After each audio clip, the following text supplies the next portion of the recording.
Just Spock, no.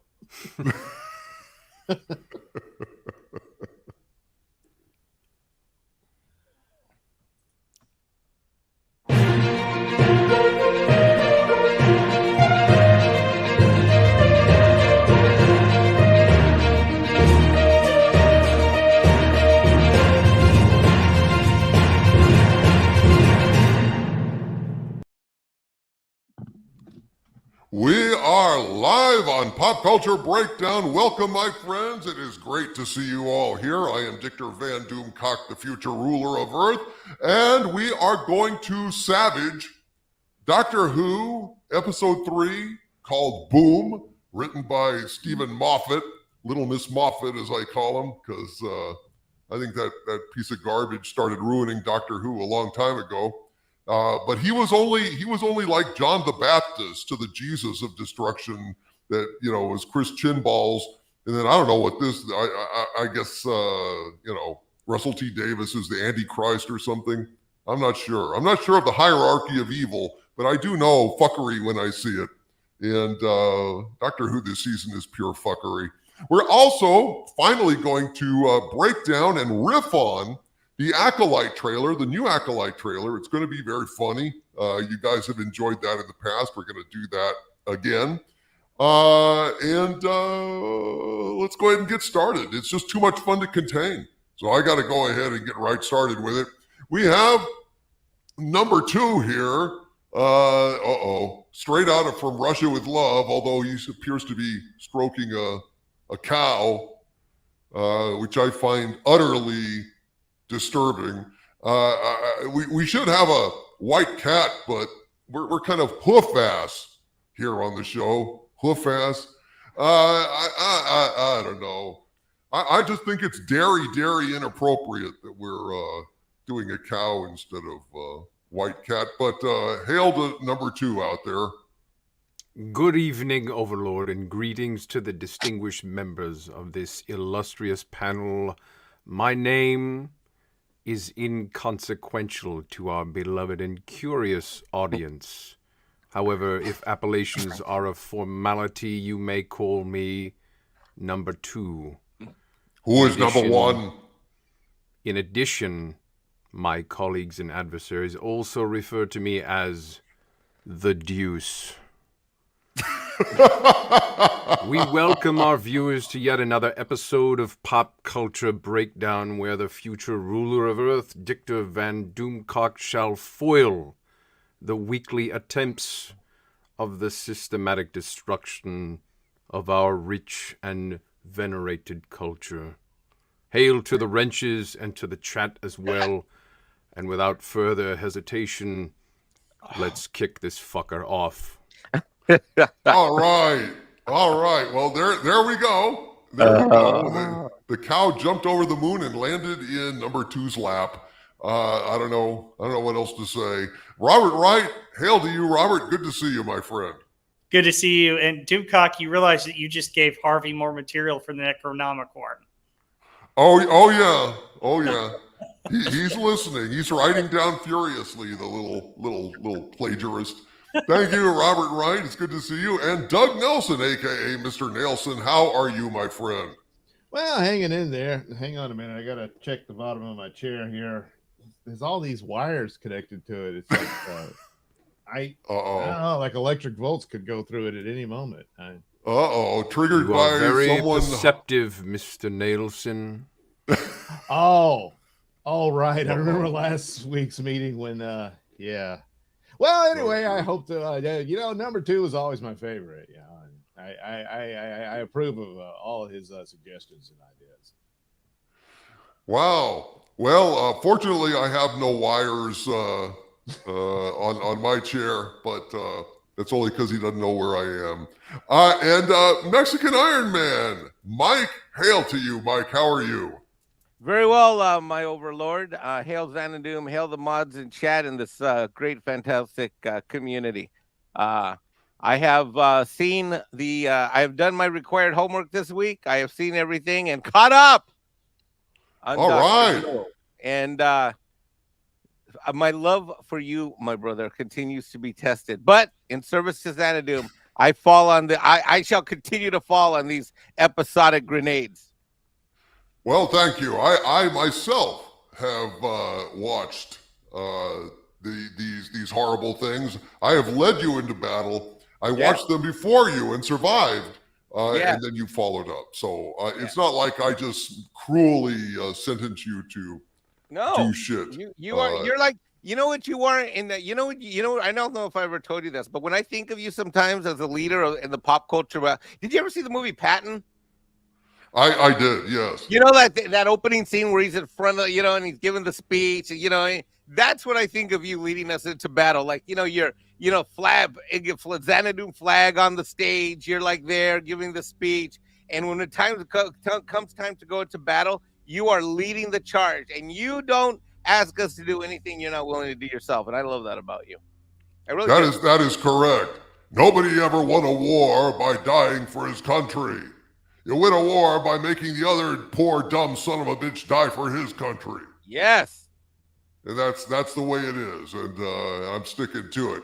So because Doug Nelson's time is limited here, and he did sacrifice watching Dr. Who Gives a Shit, we're going to start out with that. Let's go ahead and get to the breakdown.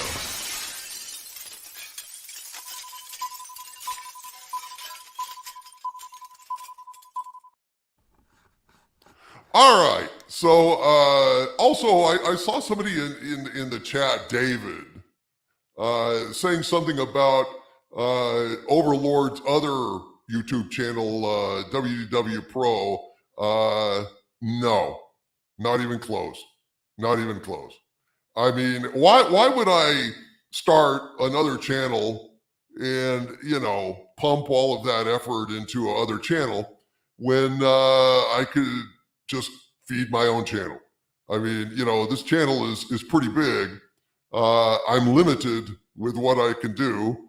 If I had the ability to make more videos, they'd be here. So, and otherwise, I could say other things, but it's patently ridiculous. Plus, I've interviewed him. So, wham, wham, wham.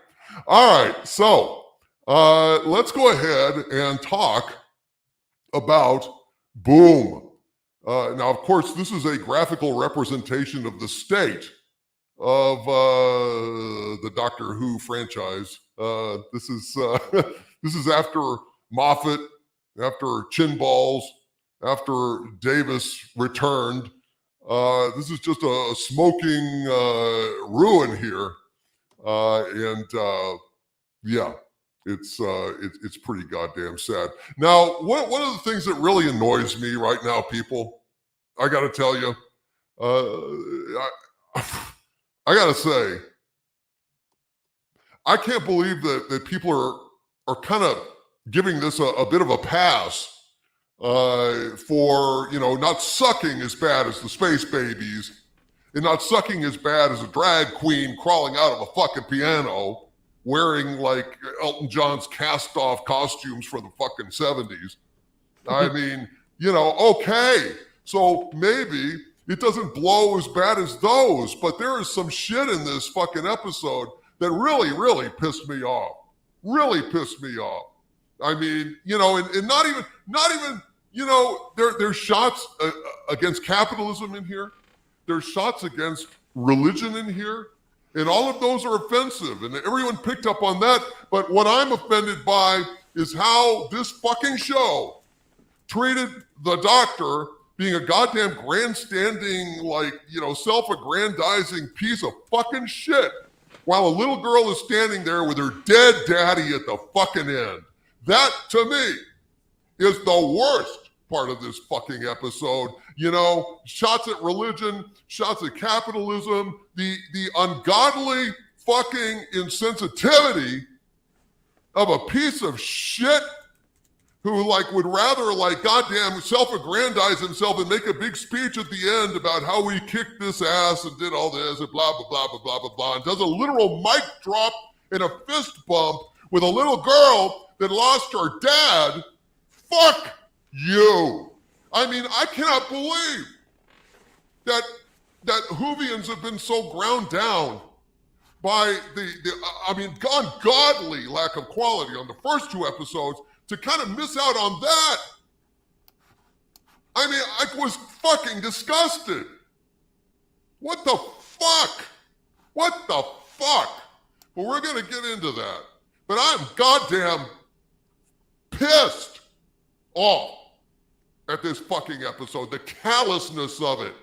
The just fucking calculation of well, you know, we'll go ahead and pay lip service to it later, and we'll pass off, you know, her utter and complete lack of grieving with, you know, equate it with faith of some kind. The simple fact of the matter, it was inhuman. And it was narcissistic in the way that woke little assholes are narcissistic these days. I mean, fuck this shit. I am so goddamn angry. So I don't know how to approach this. Let me just give an overview. So we're on this planet, and there's all sorts of devastation. And this guy is like temporarily blinded. He's being led by his pal through a minefield. You know, they're using this little devicey thing here to go through a minefield. And meanwhile, we've got some drama at the back where this, you know, Anglican Marine Twinkie is having a conversation with her fellow Anglican Marine dude who is crushing on her. But of course, you know, ooh, you know, straight white male, yuck, you know, she doesn't have anything to do with him. That'll come into play later. But lo and behold, these 2 guys on the battlefield see an ambulance in the distance, which is bad news because the ambulance basically tends to kill any wounded soldiers.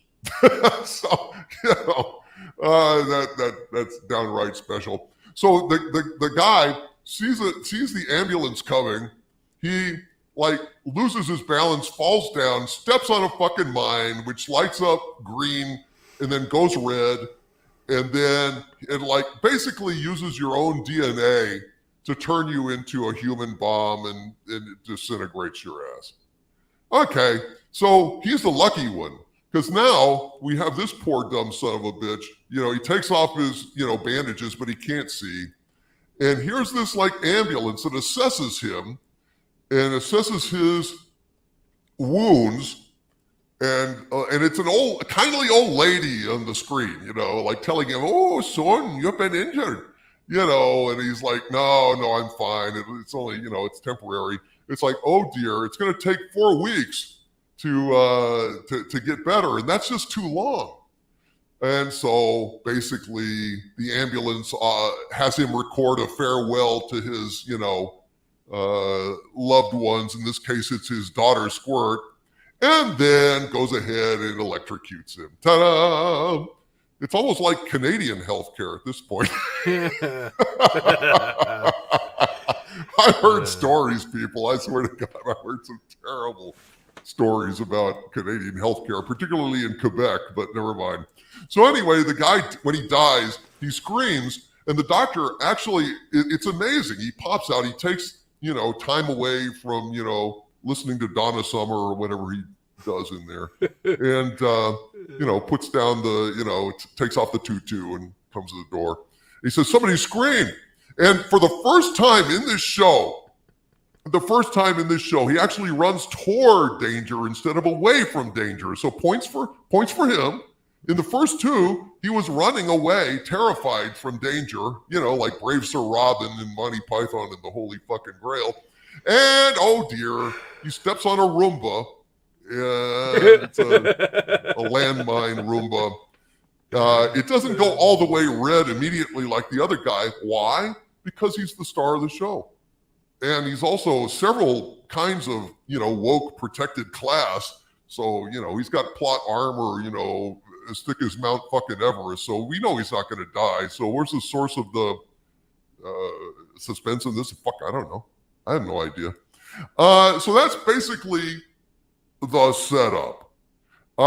Gary, you're kind of a, you know, newcomer to Who. You're only watching it under extreme protest, and you've never watched an episode before. So, what'd you think of this?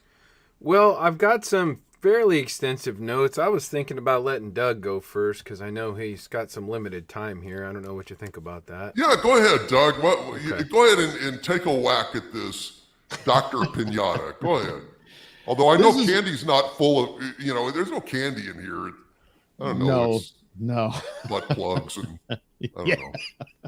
Well, what becomes whippets. of the victims of the landmines, you can get an idea of where the inspiration for that object was. Yeah.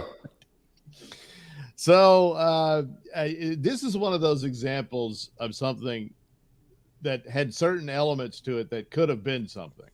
And the Jodie era had some of those. You would have a episode that was almost a Doctor Who episode. In fact, by comparison, now Jodie's were better, if you can believe that. That's almost painful. I can't even. Yeah, go ahead. Yeah, which in a lot of ways compounding it with the rest of it, with the anti-Christian bigotry in it. That's all over the place, and the ridiculous capitalism, which just goes to show Moffat doesn't even understand what it is, other than their sugar daddy BBC's in trouble, so they're upset. Yeah. But I did hear a rumor, Doug. I did hear a rumor that in railing against capitalism, Stephen Moffat accepted money for his script. That's odd. I heard that rumor. That's odd. Yeah. He did this before. He made Peter Capaldi do a speech about the horrors of capitalism in one episode that he did, and it damn near broke the fourth wall just to do that. I mean, and they can't even deliver it through a narrative of a story or anything. It's just oh, by the way, capitalism sucks. Now back to your show. And, it's just that's basically all it is. Yeah. Because here in this, the simplicity of it is a means by which you could craft, provided everybody was on board with a good Doctor Who story. They weren't. But the idea that the whole show you have the Doctor trapped on this landmine and whatnot, and that there's opportunity there. It's just one of the best episodes of the Capaldi era was that Heaven Sent episode, which encapsulates Moffat in total because it's like a great tease. And then the next episode is the terrible payoff. It's just, he really poops the bed. Here he does it all in one. Sure. But I can understand on another level of why you're upset about this one, maybe even more so than the other two, which were just overall just really stupid. And this one, it gives you yet another tease of what it could have been, which makes it worse. You could have done something great. The only other thing is that I think this is the type of story, had it been done well, is the sort of thing you would do later on when their relationship between the Doctor and Ruby is more, is solid and settled. They really only just met, and the tension of, I need you to leave, I'm not leaving you, and all this type of thing. Right. Right. It was flat. It landed flat. Right. It's not the gravitas isn't there yet. You haven't earned it. Unless you well, want Doug, to have some other adventures in between episodes, but Well, Doug, it's kind of like Spock, like screaming and going no when Kirk dies in Star Trek Into Darkness. Even though they've hardly known each other and they've been nothing but a pain in the ass to each other the whole time. Yeah, it's the exact same thing. Basically Spock being, that sucks. Kirk died. Well, that's too bad. Yeah, but no, he goes, no! He's not crying. Because Spock would have said, well, he hadn't graduated yet anyways.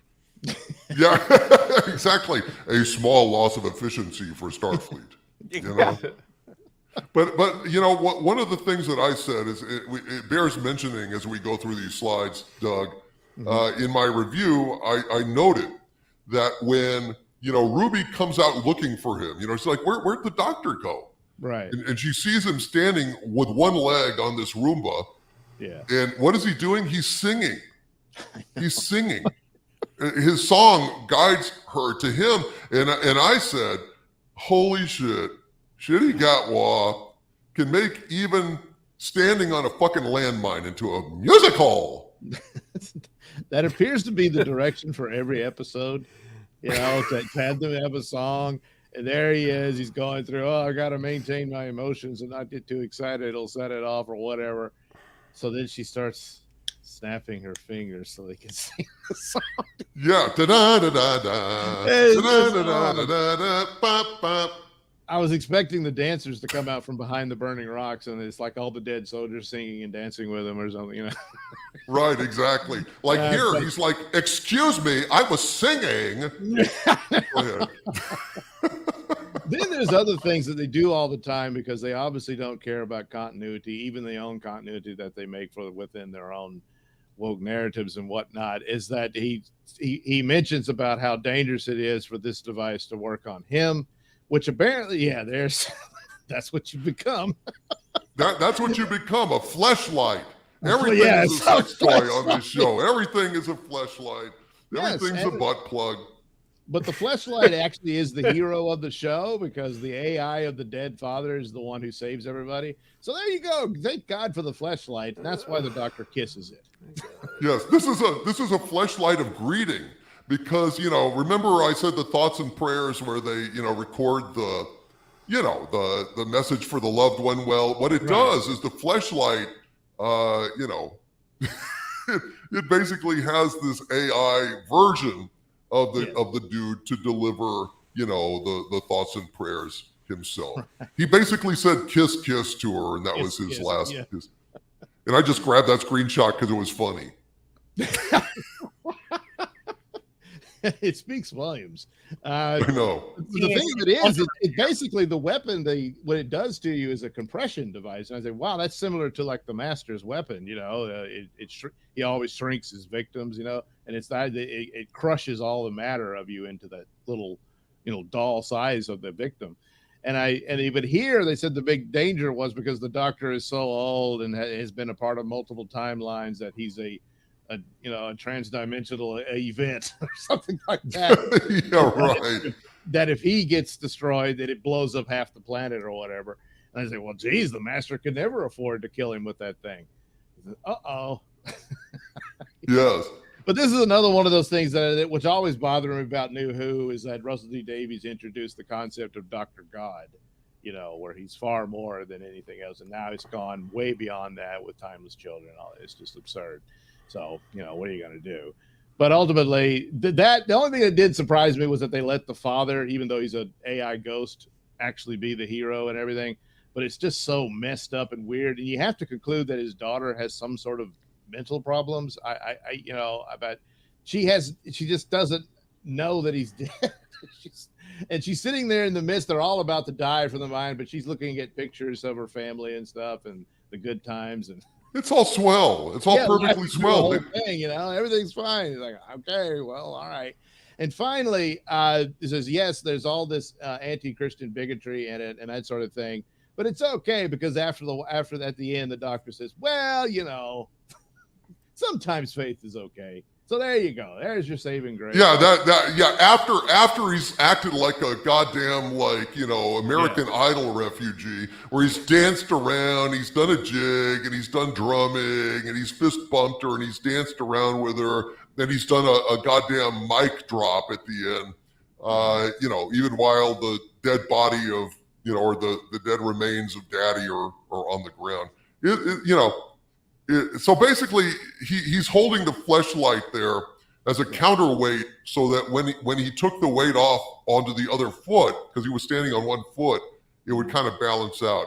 So that's the daughter, like running towards the sound of her daddy, right. And of course, any like disturbance, emotional or hormonal or anything, will set this thing off. So they're, you know, restraining her, and you can see like the gap is closing here. And you know, the Skull of Calderon in my review had a good point. He said, well, you know, this episode is predicated. It's very simple plot. All he's doing is standing on a landmine the whole episode. And what they're thinking is that, well, this will be gripping because we'll be wondering if the doctor is going to blow up. Well, first of all, he's got plot armor, you know, the size of the, you know, Great Wall of China. And he's the star of the show. So there is no suspense whatsoever. And also, being worried about if a guy is going to blow up means that you got to like the guy. And we don't. We don't give a shit. In fact, we're rooting for him to blow up. So this episode is completely misbegotten. There is zero. Look, there he is. He's starting to, get activated. And if he goes off, it'll take out half the planet or whatever. This idiot moron with a rifle is like trying to shoot at him to get him to drop the sacred casket. And she's a fucking idiot. Stunning brave women. The usual. One more note about her is the interesting thing is she's the actress who's been cast as the next companion.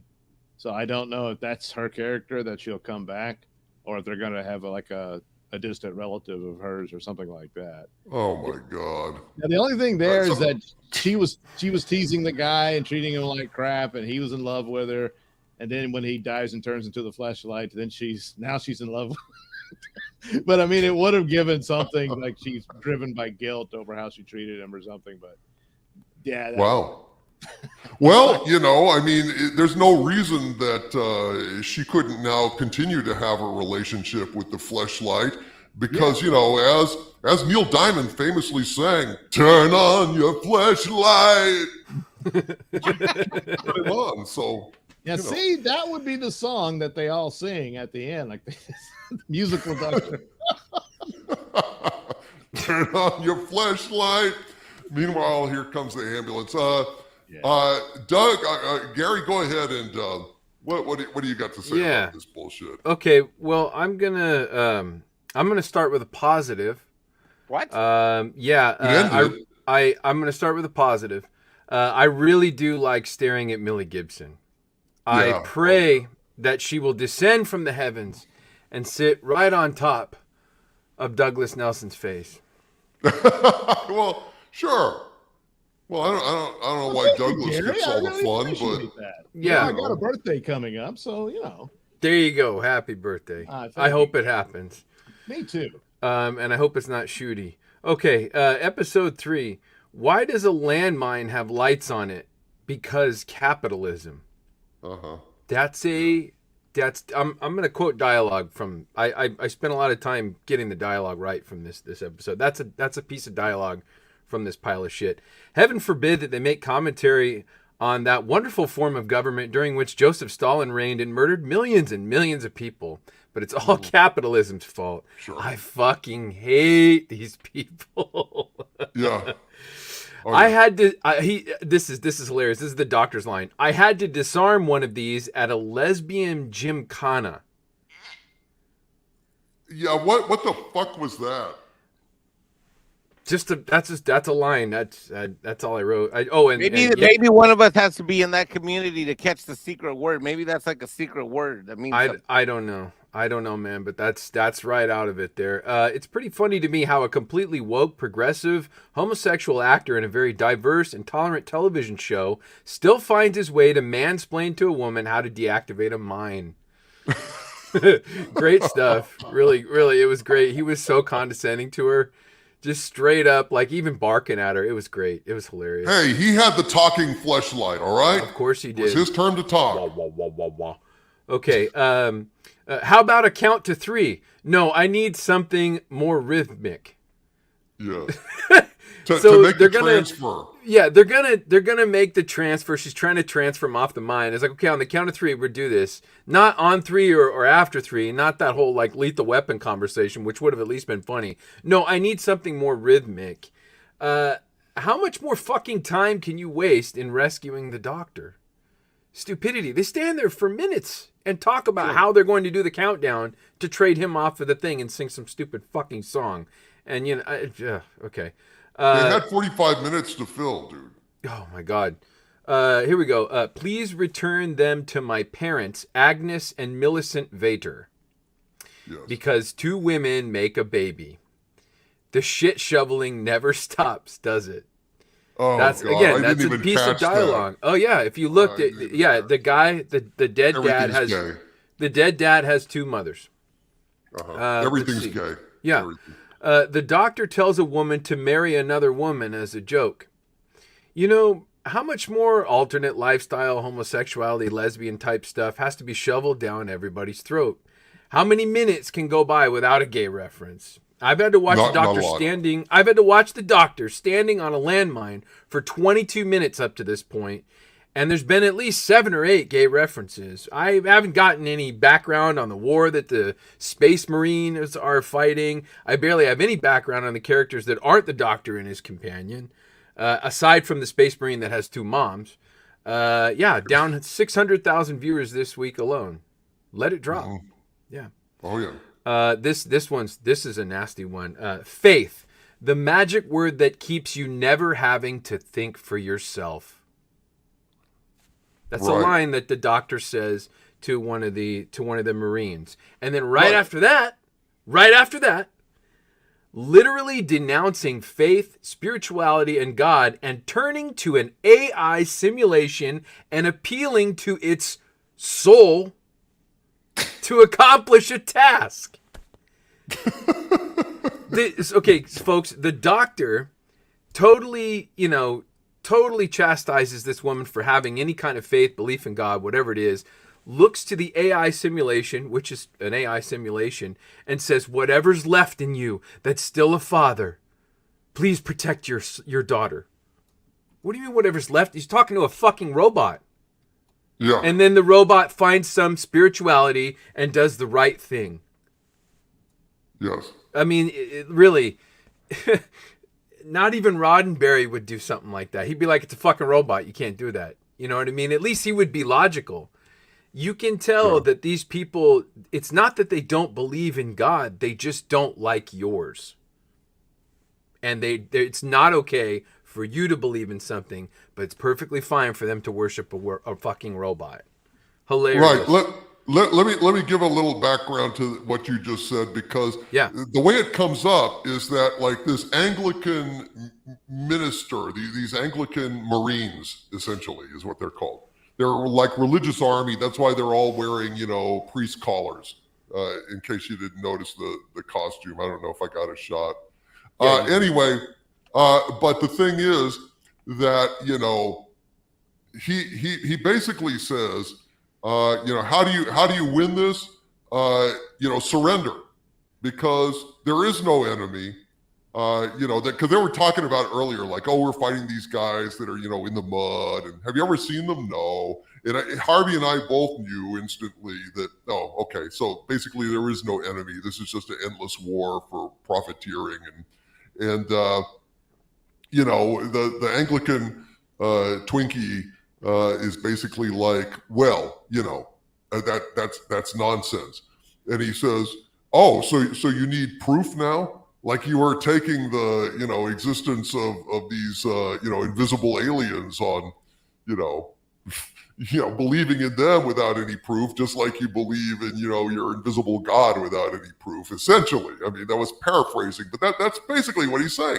So he sends the AI into the system to go ahead and gather the proof that this is bullshit, that there is no enemy, that this is an endless war.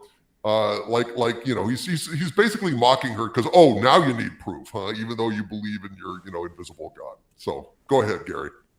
That's really the point. That was the main bit of this that really pissed me off. My last note: fish fingers and custard are my favorite, says Shooty. I guarantee you, he has never had fish finger. That was my last note. This one was the other ones were laughably ridiculous. This one's just trying to piss people off, and it does. It's really it's totally contradictive in its own nature. It's insulting just to be nasty. Why? Why would you insult any religion, let alone the most popular religion in the world? Because you're an asshole. Yes. You're just an asshole. I mean, if you have something to say about it, like at least Star Trek had something to say about religion, but it never really insulted anybody. It just offered a different opinion on it. This is like directly insulting, calling these people stupid, and then all of a sudden turning to AI and, like convincing the AI that it still has some good left in it.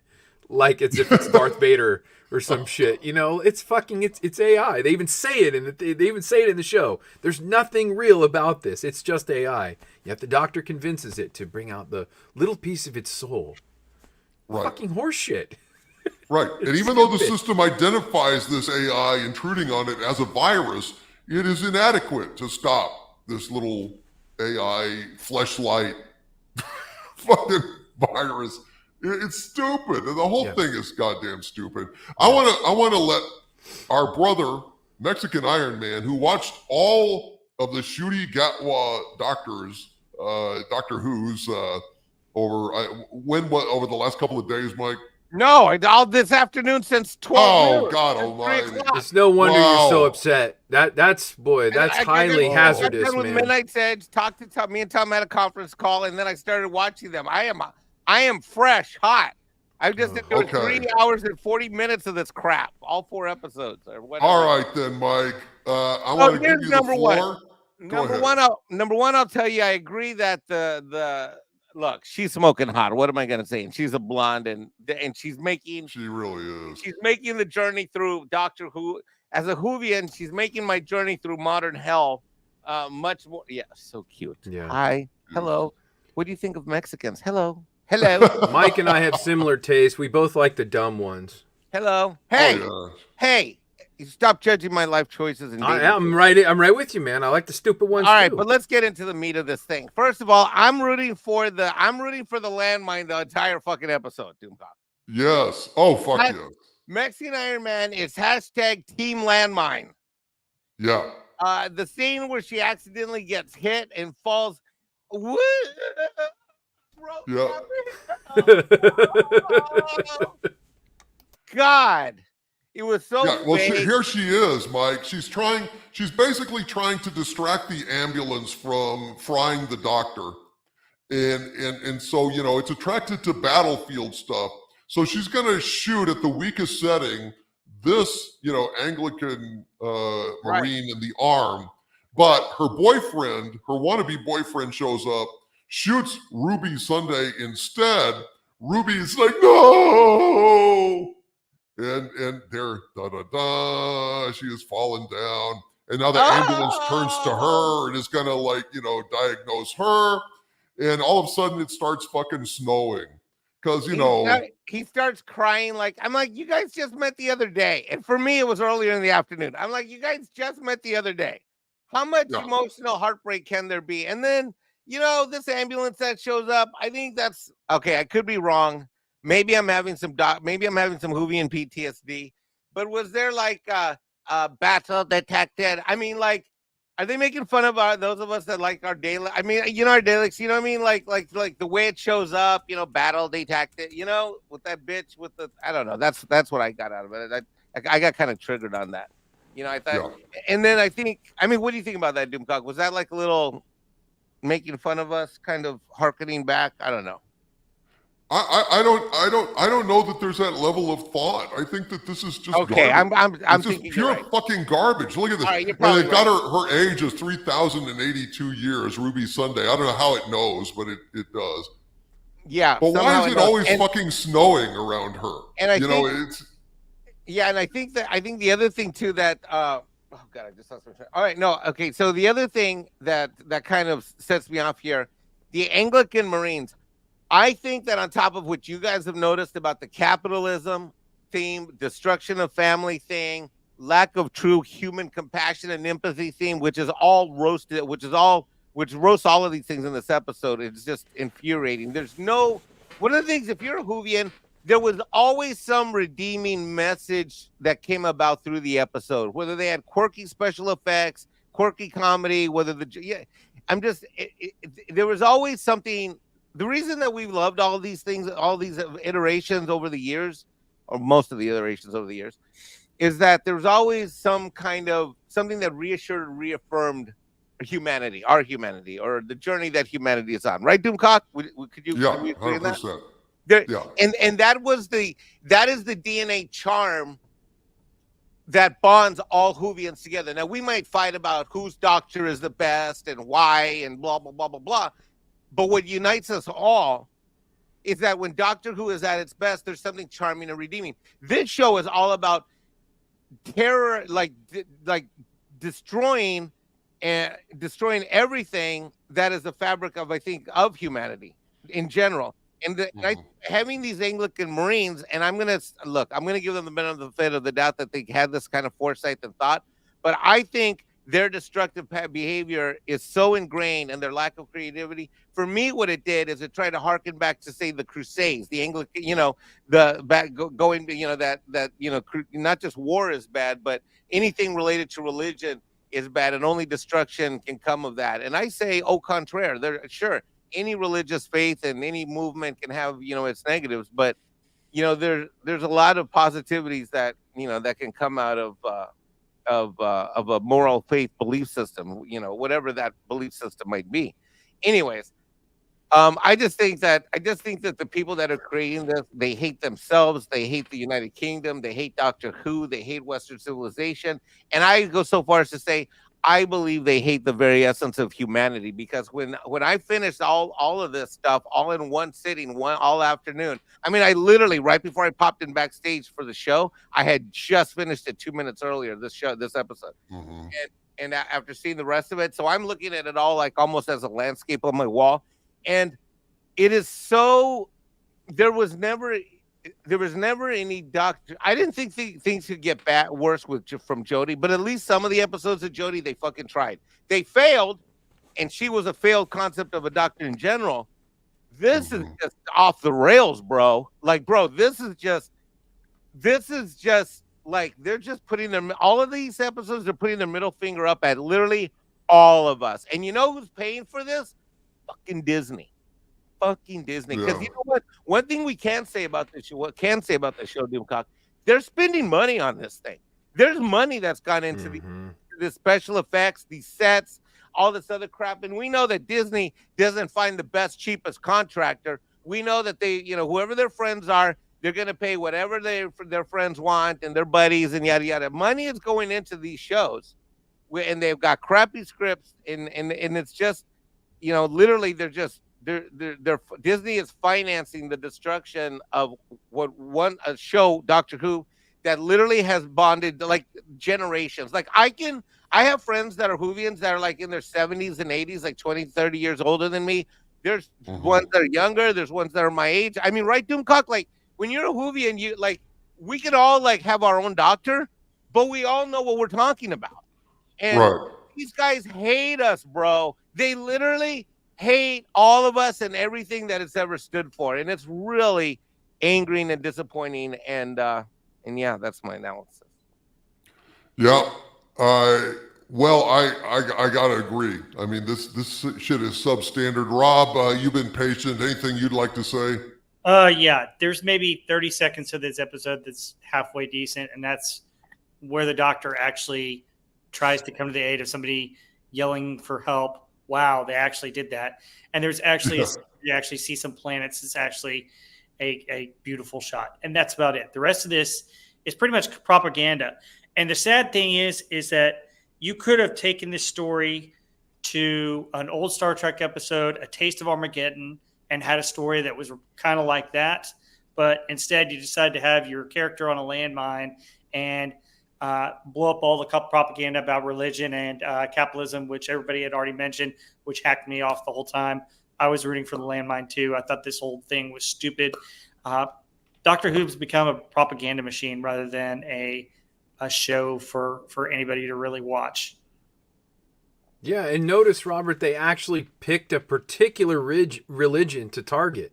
If it was Star Trek, they would have created a religion. Yes. Right. And it would have had its own weird, instead of doing this, they would have done something weird or something that we don't know about. And they would have just created something from scratch to tell a story so that they didn't personally insult anyone. They were just showing a different, opinion and example of something, which at least is respectable. Well, and they would leave it open. Yeah. To all religion, that would be that would be proper commentary on a religion, saying, listen, religion's great, but there's this other side to all of it that we need to look at, instead of saying, no, it's the Anglican Church. Yeah, I mean, they didn't even change the name. They call them Anglicans. Right. If you look that up in the dictionary, their own Oxford dictionary, it says anything to do with the Church of England. That's exactly what it is. They've got little collars.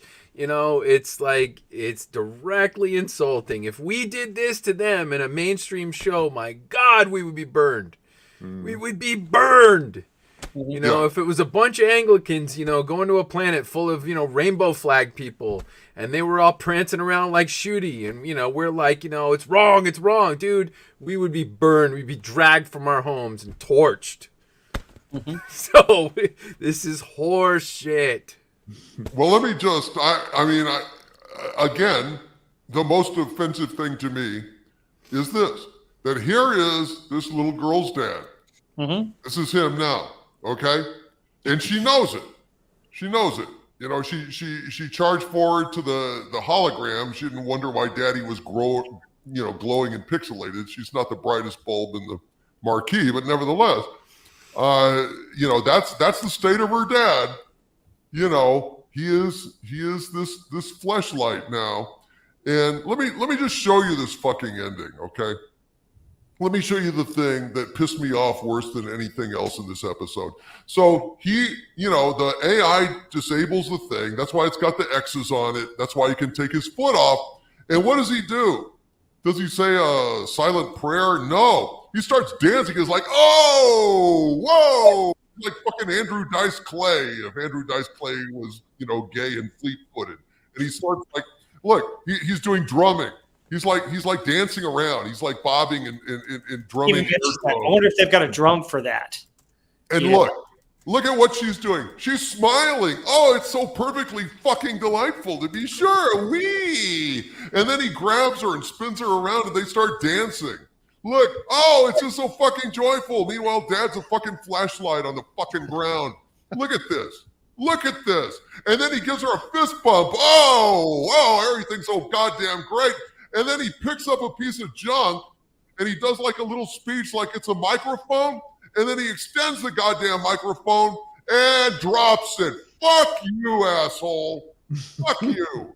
It's the same it's like fucking message. Asshole. It's such a goddamn egomaniac that first of all, it was the goddamn AI that did it and not him. Once again, it's the third fucking episode running. Doctor Who does nothing to save anything.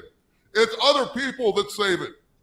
He's stuck in a goddamn drum in episode 2 when McCartney and Lennon pull his ass out of the fucking fire. Yeah, and the other thing is that he's not humble about being saved at all. I mean, not at all. No, exactly. Not at all. Dad's last act was to He's save. like, I'm the best ever. I'm the bestest ever. Yeah. And he drops the fucking mic. Too bad he didn't drop it right on the goddamn fleshlight lying there. Or drop it on the fucking mine. That would have been great. I'm so goddamn, honestly. It's all about him, man. It's all about him. That's always the fucking message with this idiot. It is all about him. The thing is it's all that about the goddamn audience, isn't it?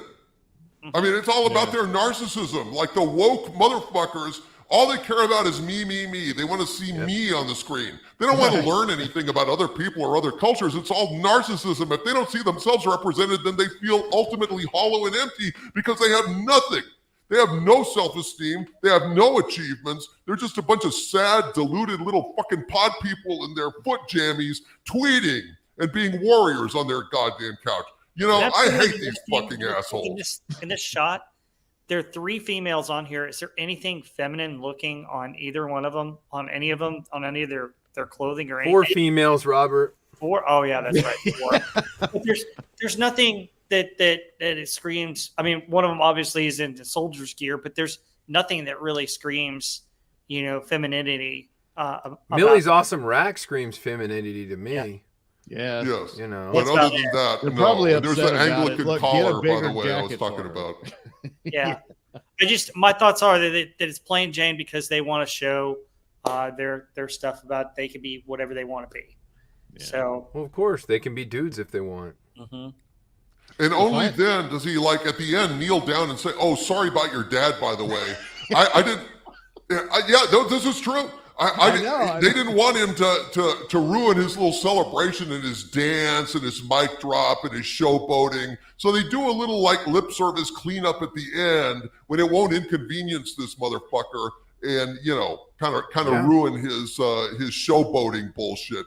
I cannot believe that other people have not been like triggered by this shit, because to me it was profoundly disgusting. Yeah. And they try to say, oh, it's okay. I know my dad's not dead. He's still around, because they're trying to act like she has faith. Look, people with faith still cry at fucking funerals.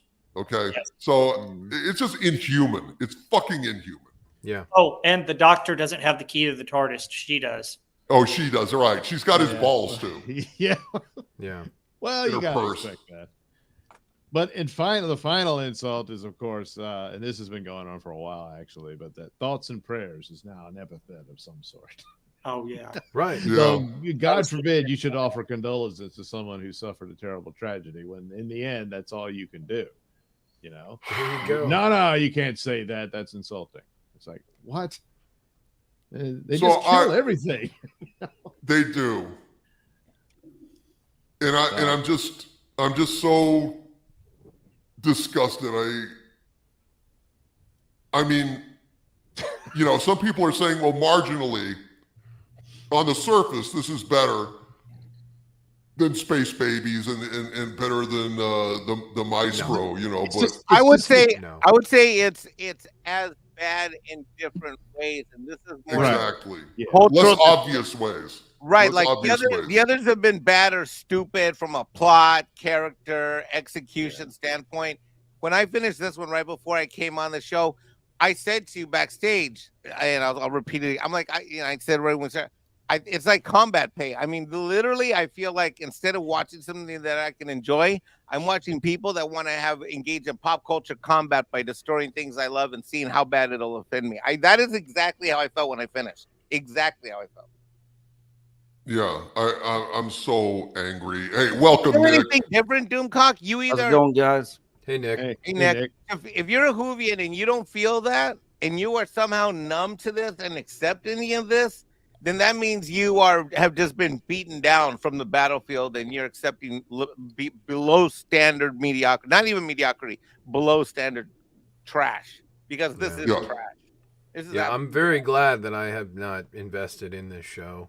And I'd be very whoever angry just right now. retiring, this thing has the same feel of some of the recent Marvel shows, the same feel of some of the. Oh yeah. It's the same kind of weak ass bullshit storytelling. A lot of money is being spent. It's the same. I'm telling you, after having seen Star Wars, Disney Plus, all the Disney Plus shows that have come out, regardless of the IP, they all have the similar garbage. So what they've done is they've gone out there, bought this Doctor Who thing, put it on their platform, and now it is contaminated.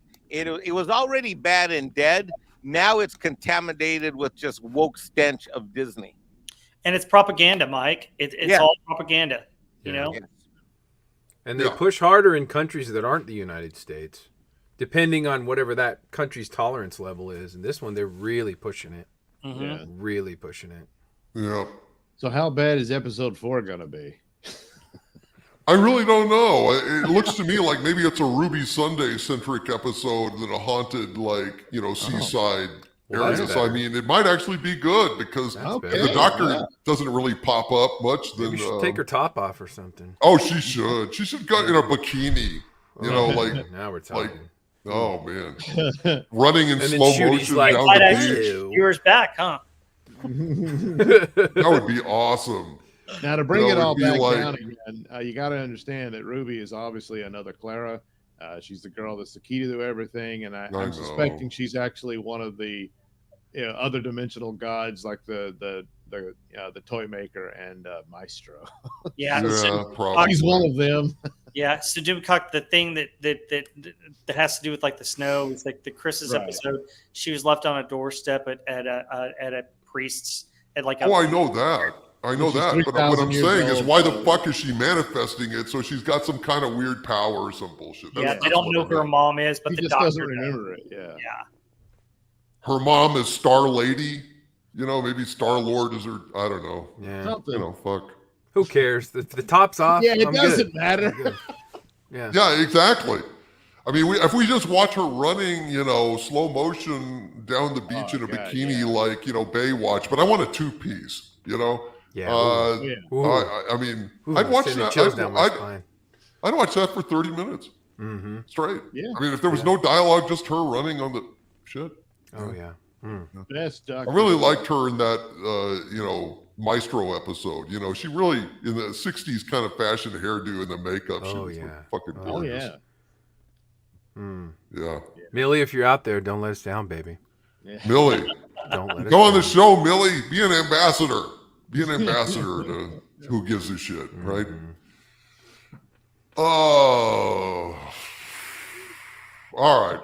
So Nick arrived just in time. We're going to go to some super chats, and then we're going to beat the shit out of the Acolyte trailer. We hadn't addressed it yet. I've got all the slides so we can go frame by frame in classic pop culture breakdown fashion and just riff away. Oh, the shit I was thinking as I was capturing these. It was it's gonna be funny. Let's go to some super chats, shall we?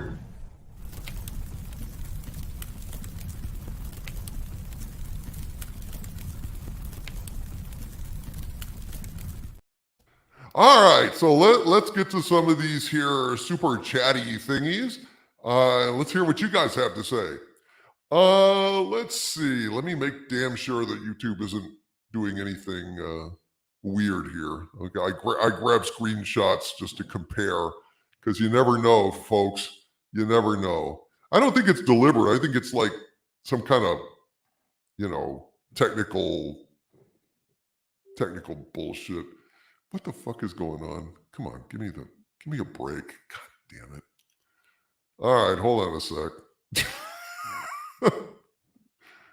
All right, here we go. Thank God. All right. Mr. Eagle Flying with a $10 super chat. Thank you, my friend. Says, Happy Culture Day. The Boom review was spot on. Thank you, Mr. Eagle Flying. He says, the press flunkies called it the best episode in 9 years, but it was trash. For press flunkies, I guess gay and black surpasses female in card punching. Yeah, there is no honor whatsoever in the mainstream media now. The press flunkies, as you call them. It's just pathetic. These people have no even semblance of honor, no semblance of aesthetic guidelines. These people are absolutely pathetic. Trevin Lane with a $10 super chat. Thank you, Trevin. Says, Hail DC panel and chat. I heard a rumor that Amazon is planning a Time Bandits reboot. Oh, God. With a dive. What's that? I got details on that. With a diverse cast. There are, of course, no actors with dwarfism in that cast. When will they learn? Fucking hell. Fucking hell. Time Bandits is a goddamn classic, and these motherfuckers are going to ruin it. I cannot. I'm disgusted. Yeah, I guess we'll go ahead. Oh, I'm sorry to interrupt, but it's going to be on Apple Plus, and it's being done by our favorite Taika Waititi. And, oh, jeez. It's going to star Lisa Kudrow from Friends, and basically all the Time Bandits none of them are little people, but hey, they've got a history nerd called Kevin. They bring on their journey. So okay, well, I think we just ignore that entirely. Mm-hmm. I'm not. Fuck. In fact, I think we'll do Time Bandits as a movie that we love in answer to that, because fuck these motherfuckers. Bullshit. Mr. Eagle Flying with a $5 super chat. Thank you, Mr. Eagle Flying. Says, congratulations on getting back to 336,000 subscribers. You have to watch YouTube closely. Yes, you do. People don't believe that they are unsubscribing people without their knowledge, but they absolutely are.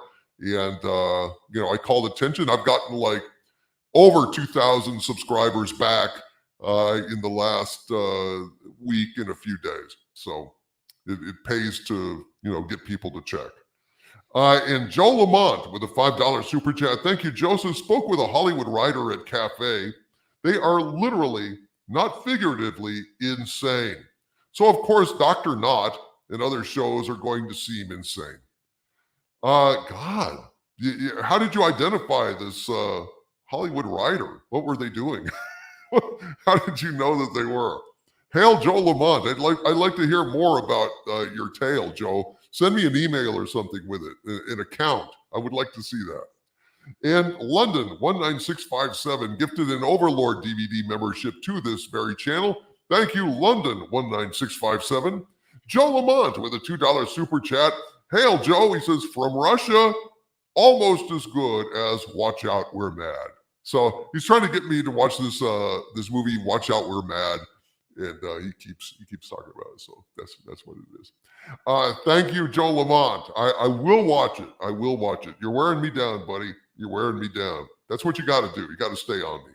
And Evan Peterson with a $5 super chat. Thank you. Evan says, good movie choice tonight. I've seen every Bond film that isn't a Daniel Craig film. Just couldn't do it at that point. Well, Casino Royale was great. I'm just going to say. Yeah, I like it. That was a fucking great movie. Come on. Got to give credit where credit is due. I was like, a blonde Bond, really? This is bullshit. But no, it actually was great. And then Quantum of Solace was literally unwatchable. Literally unwatchable. It was one of the worst fucking things I've ever seen in my life, simply because they were cutting every single second. Every single fucking second. It was one of the most grueling, horrible, awful experiences I've ever seen physically watching a film. It was impossible to watch. It was garbage. So anyway, Quantum of Solace. Steer clear if you haven't watched it. And Jordan Bingston with a $2.99 super chat of Australian origin. Thank you, Jordan. Says, I've got a sick child. Can you say bestest ever? Attention to Jordan Bingston's sick child. You are the bestest ever. Just wanted to let you know. You get better, okay? And then you will be the bestest ever. All right. Feel better. Hail to Jordan Bingston and little Bingston. Hope you feel better. And Trevin Lane with a $10 super chat. Thank you. Trevin says, I've also heard that Gen Z is not interested in Marvel, Disney, or Doctor Shit, and are not tuning in or buying merch. Considering they forsook old fans for new fans, that sounds like a disaster for them. It is a disaster.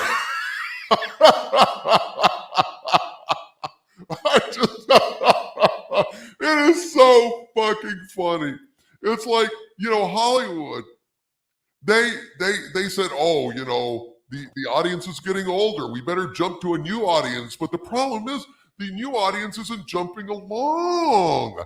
Oh, they respond to all the woke shit on X or Twitter X or whatever you want to call it. I mean, they will echo all your talking points in social media, but what they won't do is go see your fucking movie. And they will not buy your merchandise, and they don't go to repeat viewings of your movies. They don't learn lore. They're not interested. They don't give a shit. You have lost your fucking livelihood. Hollywood is on its last legs, and the only ones that give a shit anymore about actually watching movies or buying the merch is the people right here, and people like them across this country.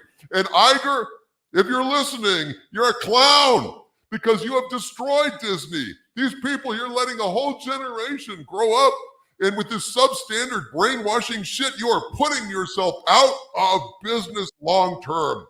It's only a question of time because these people are not interested.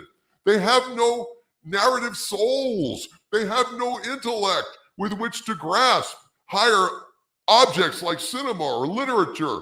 You guys are fucked, and I am delighted. So enjoy your fucking pandering, psychotic bullshit as you go down in fucking flames. Fuck you. All right, and on that note, let's continue on with some of these super chats. But I swear to God, I think it's fucking hilarious. I think it makes me happy like a little fucking girl, like Mike Myers on the fucking sprockets. Now's the time when sprockets will be danced. Well, I'm dancing now on Hollywood's grave.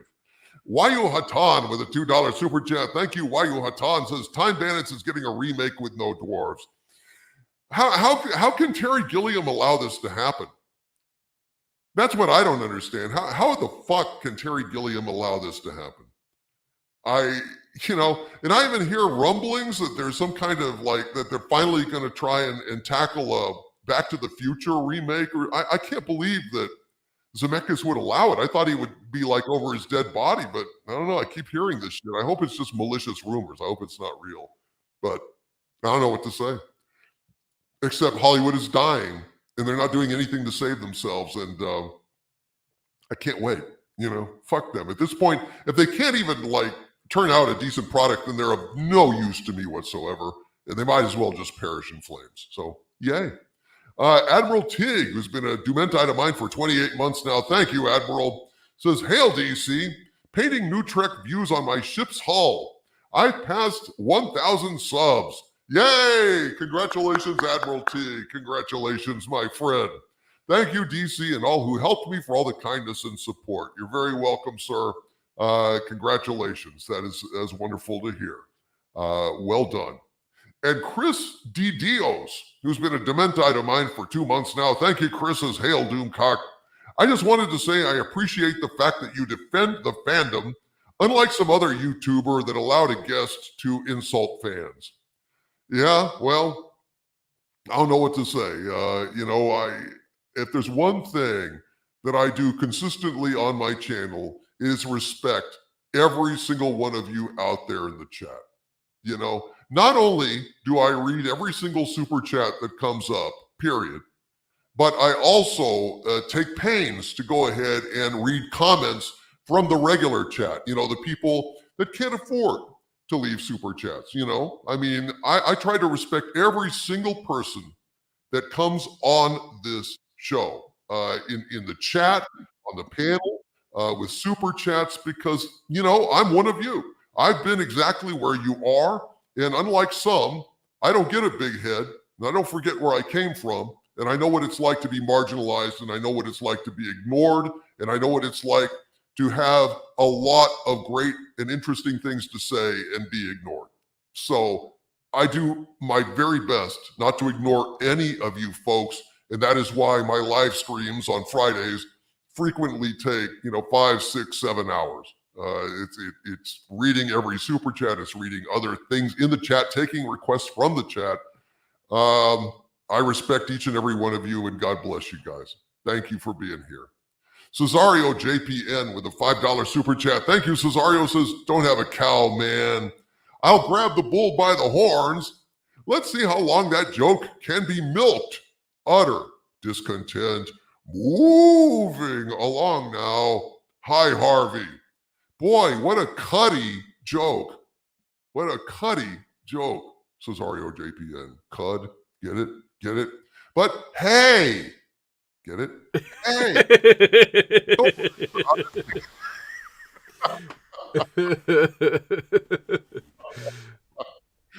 Oh, all right.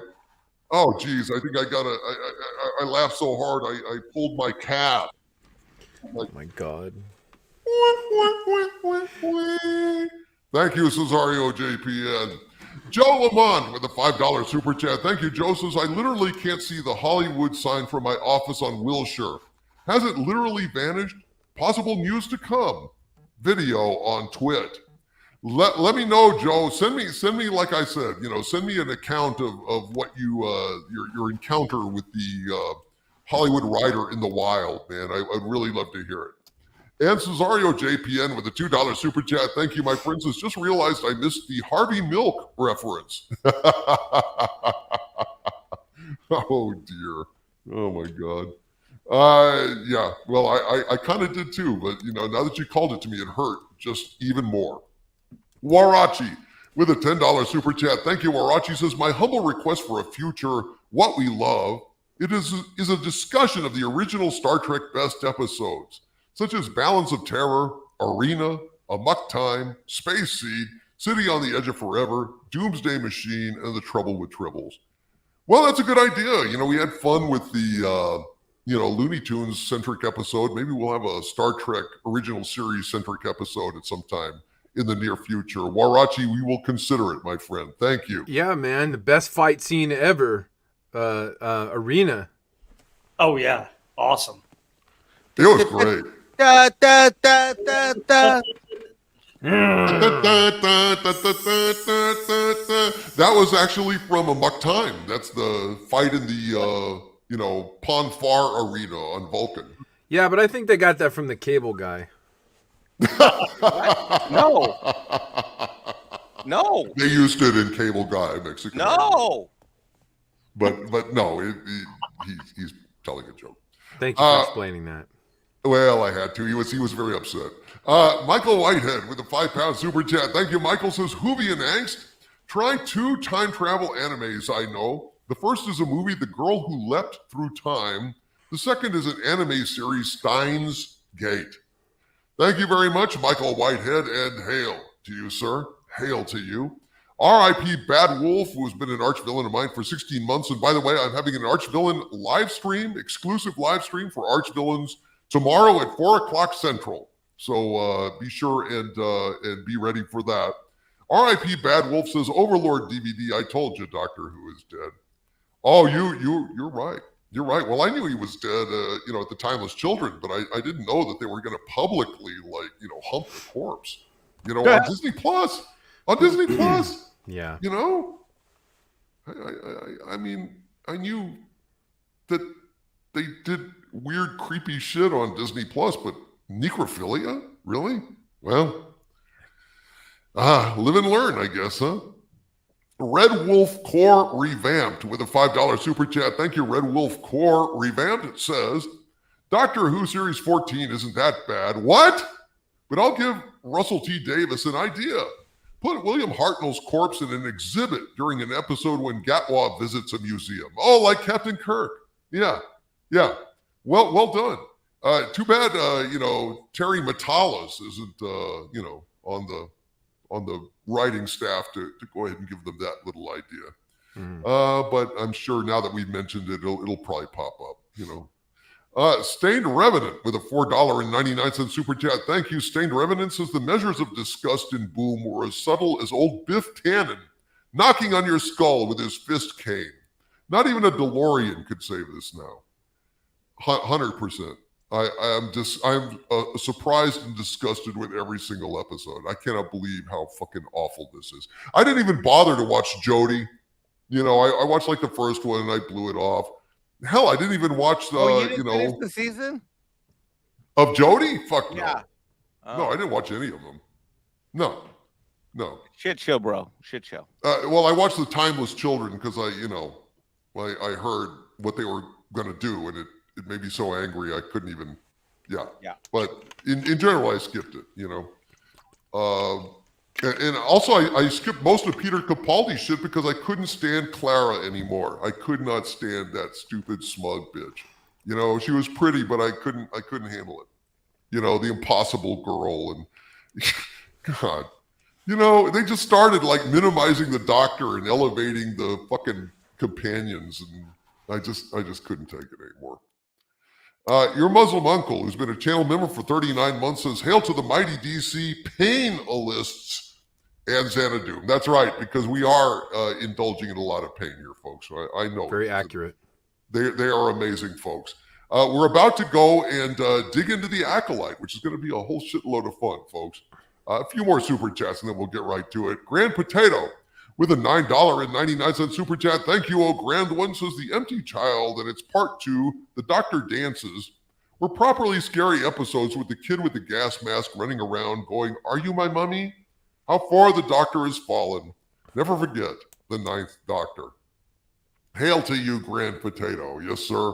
We're in whole new territory now, folks. It's become nothing but gayness. Nothing but gayness all the fucking time. Mm-hmm. Which is a huge minority. Let's just remember,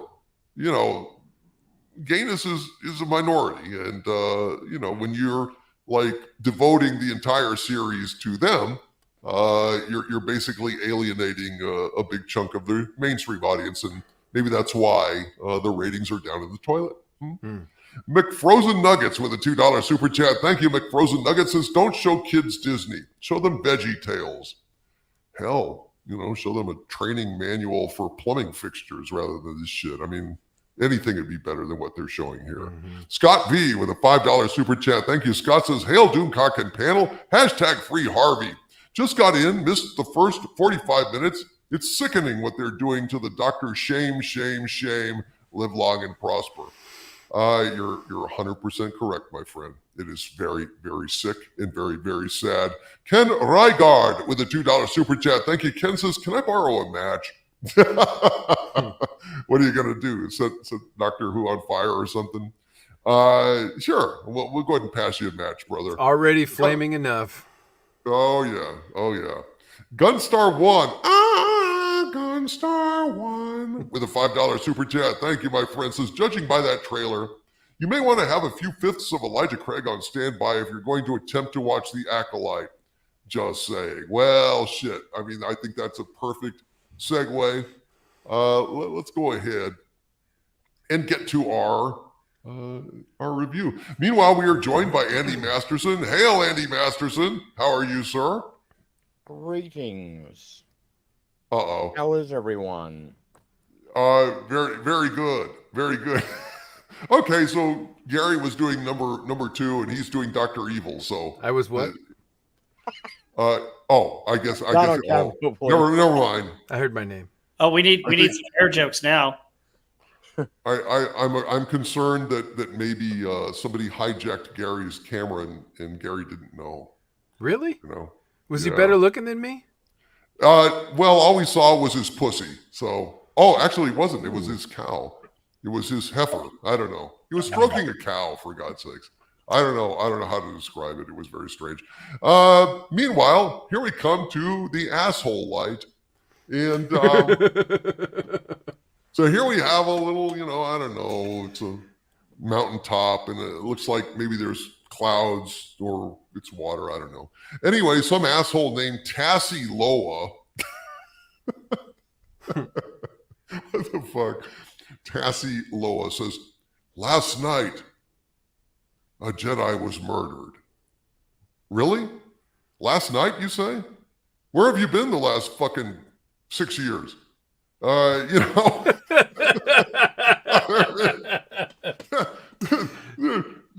Jedi was murdered? What about a whole fucking franchise, dipshit? Yep. It's like this lightsaber lying on the floor. Jesus Christ. Yeah, because Luke Skywalker threw it there, you dumb shit. Can we actually get some more lighting so we can actually tell that it's a lightsaber down there? I mean, is that too much to ask when they're filming these things? Way too much to ask, right. Robert. Yeah. It could be another fleshlight of some kind, That it can. Probably. Meanwhile, there's like this thing sticking in the floor, and like this guy gestures, and it zips up in their hand, but I didn't think it was worth it. Girl gestures. Girl gestures. Yeah, girl, whatever. Yeah, girl gestures. So here we are, I guess, probably on Coruscant. And Queemir, I don't know. That's his name? Come on. Queermere. He says, he's talking to the kids again. He goes, the Jedi. And it's like, it's another dance scene. Oh, wow. Yes. The Jedi do not allow white males in their order, as you can. Look at Man Bun on the left there. He's ready for action. Hey, look, it's Daisy Ridley. Jeez. Look at that guy. He looks so awkward. In the back. This one here? Yeah. Gary, you know what? How do you know you're not misgendering here, buddy? I don't have any idea. I can't tell. Who said it was misgendering? Oh, sorry, twat not. That's the proper term for man bun. I'm sorry. Thank you. Look at Drag Jedi Story Hour. Here, yeah, it's exactly. Queemir says the Jedi, and they're like, why is he saying this shit? We're trying to learn, but he says justify their galactic dominance, dude. Hey, look, it's Skeletor's ship from dude. This piece of dialogue is what this is what made me angry in this fucking trailer. Well, go ahead, say what. Well, okay, so what were the Jedi before? The Jedi were the guardians of peace and justice. Yes. And now they're basically saying, well, they were just another dominating fascist party. Uh-huh. They justify the galactic dominance. Right. What the fuck are you talking in the name of peace? Right. What the fuck is this shit? And she's like, "Oh no, you didn't." Well, that Oh, the no, whole you point of the didn't. prequels was the Jedi weren't supposed to ever get involved in a war, and Yeah. that was the whole point. They were the guardians of peace and justice. They were like the knights of old. Yeah. Knights of the Round Right. Table, the people that dispense justice. But And wasn't it a Jedi who's saying this to somebody? It's like he's lecturing the kids. Yeah. Now, children, you have to understand that all the training that you're doing is to join a bullshit order of fascists. Okay, Yeah. and a 1 and a 2. I mean, that's the way to motivate. You have your fucking Jedi students. privilege, and we need to deprogram you so that your Jedi privilege does not overstep anyone or anything else, Yes. especially those who believe in the Empire. and now we'll do the bone dance from Karate Kid Part 2. And you know, actually notice this, that one of these things is not like the other. Could it be like this dork over here is isolated? Like all of them are in a class. He's over on his own. He's standing really awkward. Slanky. Yeah. Yeah. Like his name is, Dilbert, and he gets picked on in gym, and he can't hit the ball, and on the playground and shit. I mean, what the Hi guys, my name is Dilbert, and I'm in the corner because of my Jedi privilege. Can I ask Yeah. a really dumb question? Go Why ahead. was it that the creators of Cobra Kai could take the dorkiest looking kids and within a season at least have them set up so they actually look like they could perform some martial arts techniques? And yet you got this kid here with his knees and his ankles at wobbly, discombobulated angles where he can barely hold himself up straight. And like, oh, let's just put him in a Jedi outfit. Well, I mean, obviously we know because like now everyone can be a Jedi, not dependent upon your midichlorian levels and your force sensitivity, because everyone is Correct. We need to be more inclusive. Correct. Right. Why And do they and all you know, Lucas if this is a Padawan, if they were trained from a younger age, you'd think that they would, they might be like that when they're 2 years old. But look at, even Yoda would say, he is too old. Well, these people are ancient. She is know. too old. Right. Well, They, who is in the whatever. forefront of the class, right? They, them. Yes. Chick, minority, and dork. There we go. Yeah. And that girl in the front looks like she belongs in the world of Star Trek, not Star Wars. Yep. Yeah, I agree. Tall, dark, and horny at 12 o'clock. Doom, did you watch the new Ghostbusters yet, by the way? I have not seen it yet. Okay, that's from the I've new not movie. To me, it I looks know, like I did know Oh, that yeah, from the I trailer, did. though, yeah. I did see That was that. funny. they also look justify like they're their- batting stances. One of them has an open stance. One of them's closed. They're all batting left-handed. Yeah. Yeah, it's not coordinated in any way. No. No, it's terrible. No. And so they justify their galactic dominance in the name of peace. And you could just see. I mean, if I did a little word balloon for her in this still, it would be like, uh-huh. So you can just, Oh no, you didn't. oh, no, Where's you the did. light? Where's the key light in this? I mean, It's outside. See Yeah. it, Robert? Right there. Yeah. It's called the sun. Yes. yeah, So, it's poorly lit. I mean, show your people. My goodness. And not in an Alec Baldwin type way, like in a regular lighting kind of way. Yeah. oh, Helena shot God. first. And then we've got like somebody climbing this thing, in the name of peace. But that peace, and oh, looky here. Looky here. They keep showing us this fight. Is this the only fight, or is this the best fight in the Acolyte? I don't know, man. Look at this dumb shit. This dumb shit here brings a dagger to a lightsaber fight. It's just, and throws it. So but that piece is alive. And then here's look, throwing the daggers. And here is, here's Trinity, basically, blocking the blocking the daggers with the Yep. with the lightsaber. Oh, and she goes back to the Julio Franco batting stance. Yes, exactly. This is painful. And then we got some more clouds.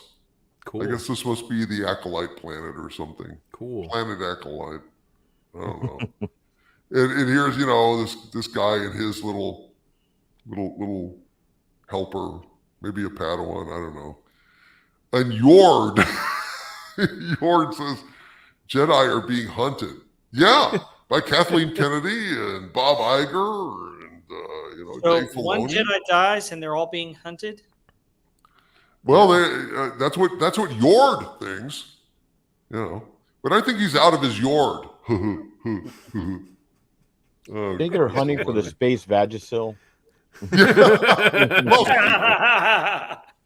Speaking of Vagisil, we're about to see this because here I don't know if this is a person or if it's a dummy. I mean, but watch this. So here comes little Miss angry, and ta-da! Nothing up my sleeve. Presto! Huh, didn't know my own strength. And then look, leaps up in the air, spins off of the pillar, and rears back and misses. So, that's... And the dude was just standing there the whole time. Look, he's still in the same position. Yes. So which would be great if we could see it, because it's still pitch fucking black. Yes. Nothing says I'm a trained warrior like let me stand here and be attacked. Hey, let's do some circus tricks, shall we? Let me throw these knives. And miss. And look, it has to jump in the... What kind of moron does this? Jumps in the air, spins and bounces off the wall, pirouettes, rears back like that. Gary, if you had a shotgun, would this work against you? No, it wouldn't. And what's interesting is, and I know Andy will have commentary about this, the attacker literally gained no ground at all. No. All she did was leap up and then leap down again, and she's 2 inches closer to this guy who's just standing like this. Please do it. Shit. Please do it.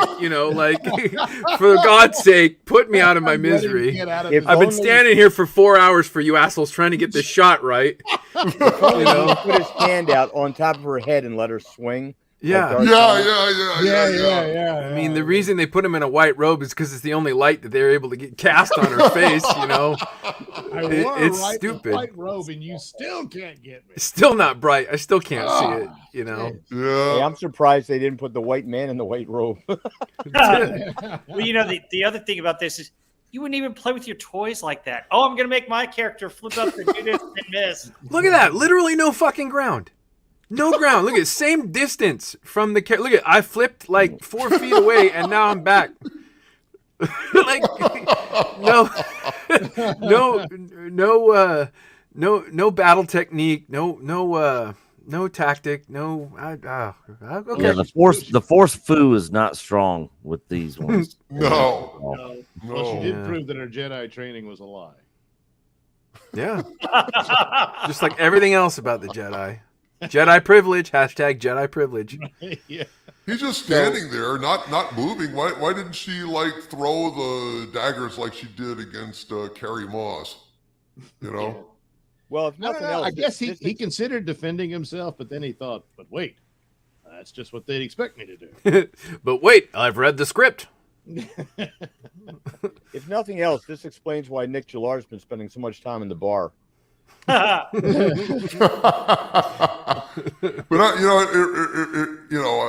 to go back to this scene, she's throwing the daggers and none of them hit, which I guess means a throwing sword gathers no moss. Yeah, gathers no Carrie Moss. Carrie Moss. Waka waka waka. Oh, she's got moss armor. Can you go back to that one slide where she's about to slide across the floor, the next couple back, right there? Doesn't Okay. anybody else get like that Patrick Swayze vibe when he's about to slide across the dance floor? Yeah. No, Dirty because that was Dancing, like- impressive, Andy. This is I don't get that vibe at all, man. I think that Patrick Swayze was a very talented, wonderful, gifted individual. I find that pretty insulting, actually. What's he gonna say? Are we gonna listen to "I've Had the Time of My Life"? Yeah. No. No, well, Shitty Gatwa couldn't make this episode, so no. If he did, at least the fight would be interesting because he'd be twirling around and fucking, showing us his big bubble ass and, twerking Yeah. and shit. He'd Yeah. twerk those fucking knives right at her face. Yeah. It'd be flying right out of his well-laid ass. Woo! Right toward her. Yeah. And I don't understand what's the point of knives and blades and swords in a world with lasers. Yes.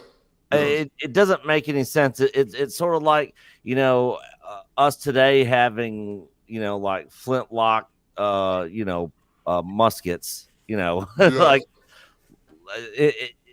a knife in Star Wars. It's almost useless. Because it's what they least expect.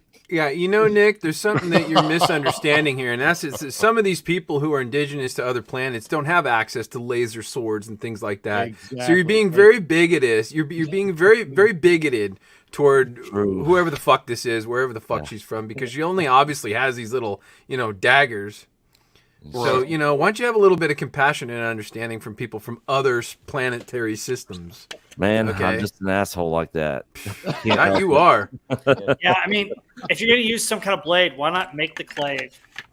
I mean, come on, that would at least be freaking cool. Yeah. Well, I mean, the only point of having these daggers is if you throw them silently and they never know they're coming. But it kind of ruins the whole ninja thing if you go, "Ree, I'll get you." Right. And the then thing it's that doesn't make sense about this at all is this is a knife-free zone. So, I mean, how does that work? Totally inaccurate. I'm surprised Yeah. you didn't say, "Come on, Bennett, put the knife in there, turn it, see what's going on in there." Oh God. So Jedi are being hunted, but ineffectually because they just twirl around with knives and nothing happens. Now, Master Saul, I don't know who Master Saul is, but says she was my student back when he was in his Ellen DeGeneres phase. He was very much- Here we go. More androgynous characters. It's Yes, back. look at that. It just looks just like Ellen, doesn't it? Yeah, He it should does. dance. It does. He should dance. Okay, so he's gonna dance. Yeah. He's looking all, she was my student. He hands her the lightsaber, which she never was good with. She preferred daggers. Yeah, no, he said, "Don't lose it." I First thing she did was lose it. yeah, she lost it. And then I trained her, and here's Badly. I trained her badly. yes.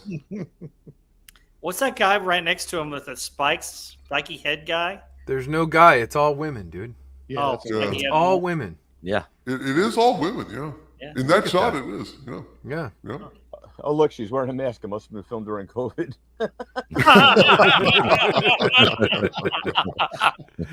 Jeez. And let me be the one to bring her in. Look at this. This is all just so ugly and stupid and boring. Jesus God. Look I've at got an this. idea. Let's have the Jedi face a ninja. Yeah. You should like in Star Wars, you used to go to Star Wars to see shit that you couldn't see anywhere else. Whereas, this you see, on the streets of San Francisco, on the streets of, Chicago, streets of, any downtown area, with the unhomed, you basically got this. And, I love the bamboo and the chainmail armor. That's fantastic. yeah, I like this. A fucking Great. It's fucking great. Yeah. This is shouldn't so somebody get this person for cultural appropriation? Sure. I mean- Yeah. I mean, I personally, I'm not of the religion that wears a mop on my head, but I'm sure those people are insulted. You leave Whoopi alone. Hey, let me tell you something. Predator feelings matter, okay? Thank you. Predator wants their fucking hair back. Yes. Give me a break. Let me be the one to bring her in. God, that's a guy. Yeah. That's a man. Yeah. That's who they're casting in this. Look at that. Yeah. It looks like her mom. Like, make sure you guys come in before the street lights come on. You guys bring your laser swords back in the house. Look at that. Let me be the one to bring her in. And then she's like, ew, ew. And watch this. Look. And there's the whole Massengill thing we were talking about earlier. And, you know, it's like, spread, eagle, fly. You know, He's attacking with foot odor. I'm confident. Oh, Smell my feet. eagle, fly. Well, that's because her equipment has wings.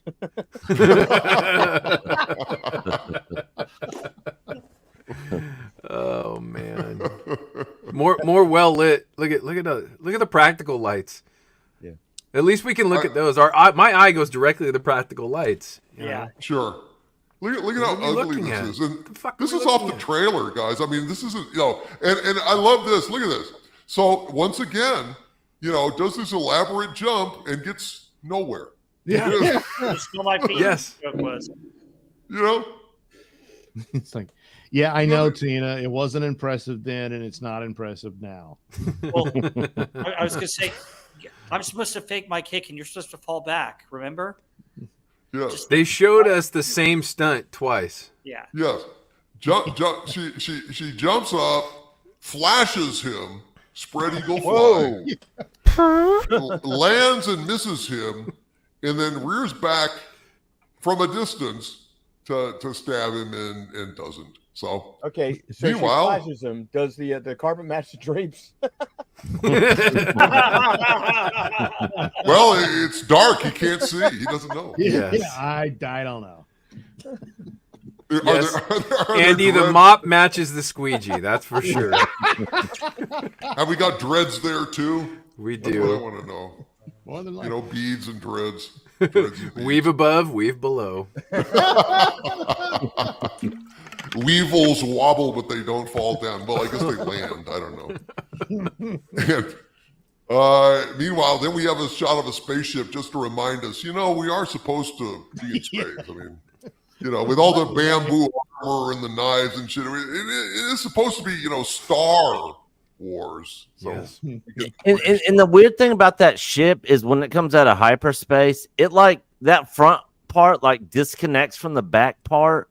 What's Right, the yeah. purpose of that? Like, it's broken. yeah, To look cool and add more money to the special effects Because- budget, Nick. God, don't you know anything? Yeah, because it hasn't been done before, Nick. God, That's Nick, why. where's your creativity, bro? Jeez. the, You are batting zero tonight, Nick. Jeez. the thing is, like in the prequels, when the Jedi starfighters would go up to the little ring hyperdrive space things that they had to use to go into hyperspace, you know, that kind of made sense. You know, they kind of had to attach to something because the ship didn't have hyperdrive. You know, it just didn't make sense at all. I don't know. I thought And this is like before that, right, Yeah. It Nick? doesn't even look like a ship. That looks like something I don't know. This is like a big block with ship parts on top. They're just leaving the camper trailer part in orbit so it doesn't get dirty on the planet. That's where he keeps all his stuff. Does this double wide go into hyperspace? Sure does. Shitter's full. That's right. Happy Life Day. Shitter's full.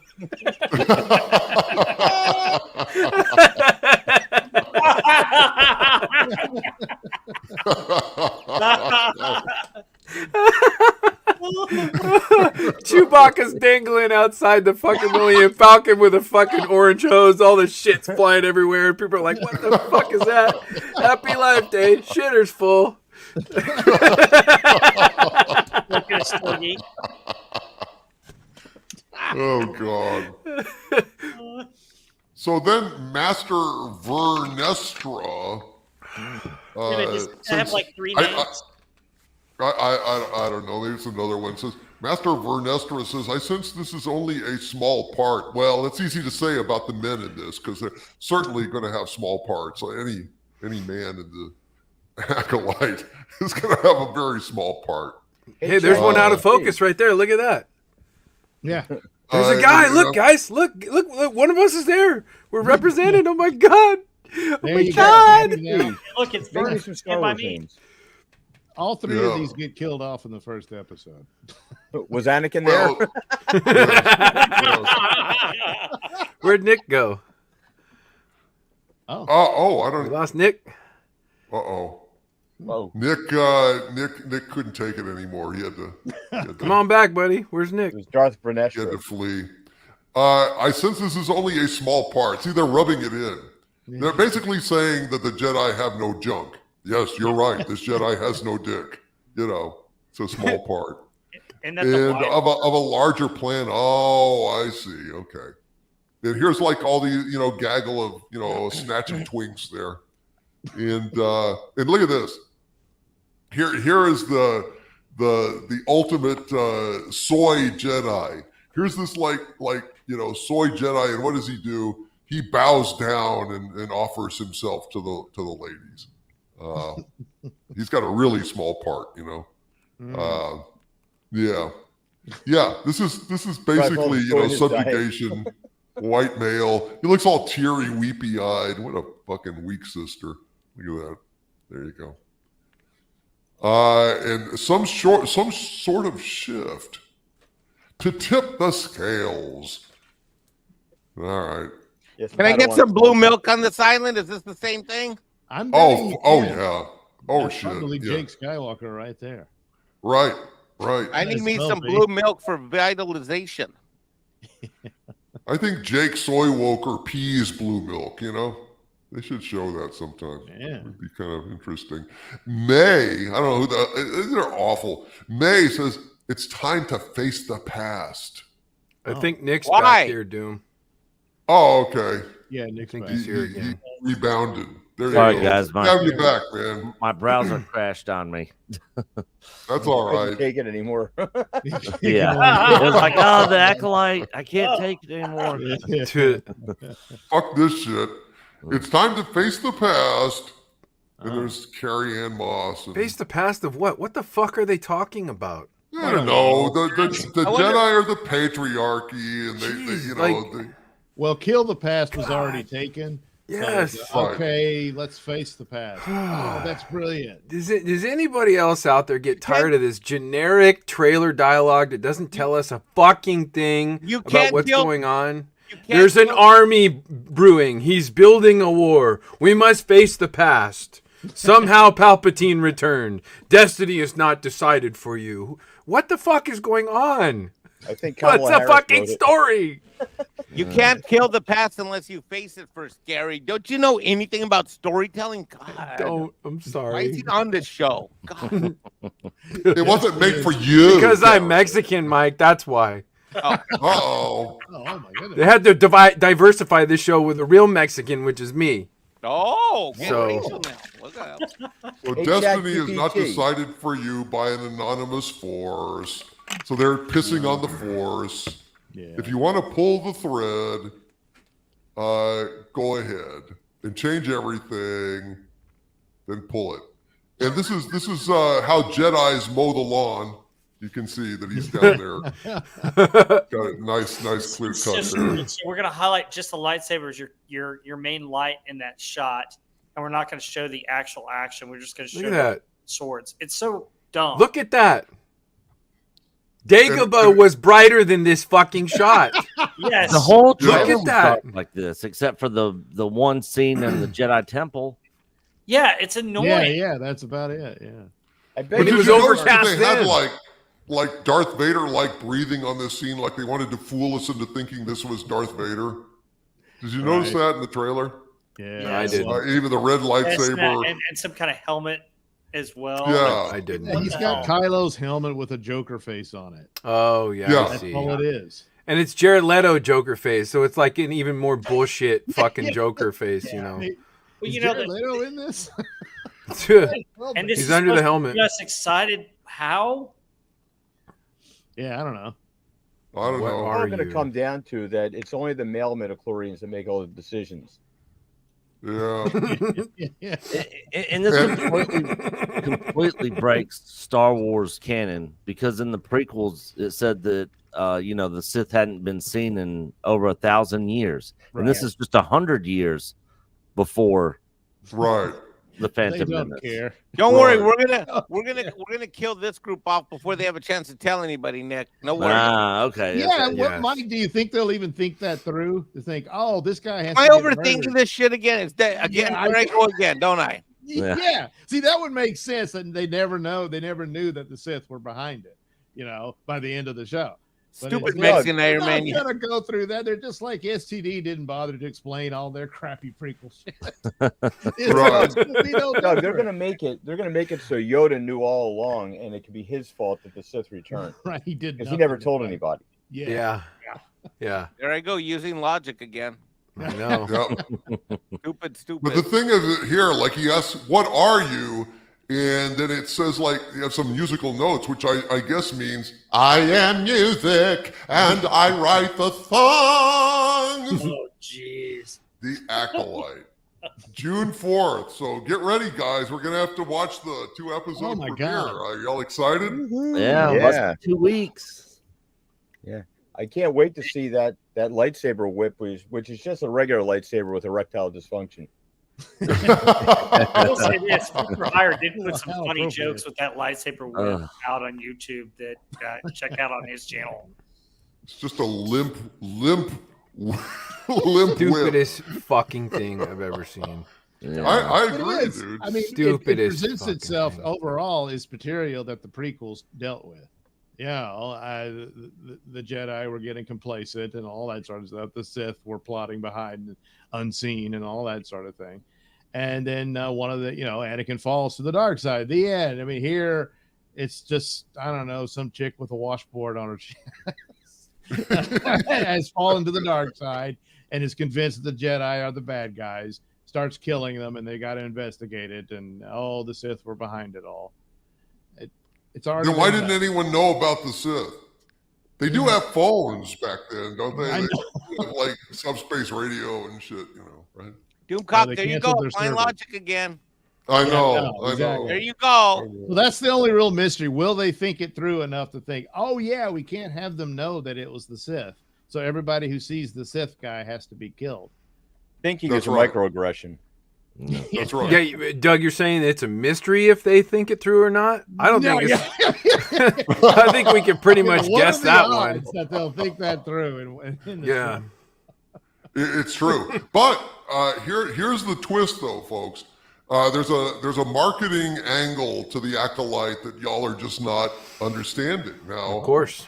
To really be able to watch the Acolyte, just like 3D movies need special 3D glasses, if you really want to watch the Acolyte, you're going to have to buy Disney's night vision goggles. They will send them to you at home. You put on the night vision goggles, and all of a sudden you can see what the fuck's happening on the screen. Oh. And I want to thank Inspector 17 for pointing out the night vision goggles in the chat. That was quite a revelation. All right, let's go ahead and get to some more of these super chats, and then let's go ahead and get to From Russia with Love. Let's get to the movie that we love, shall we?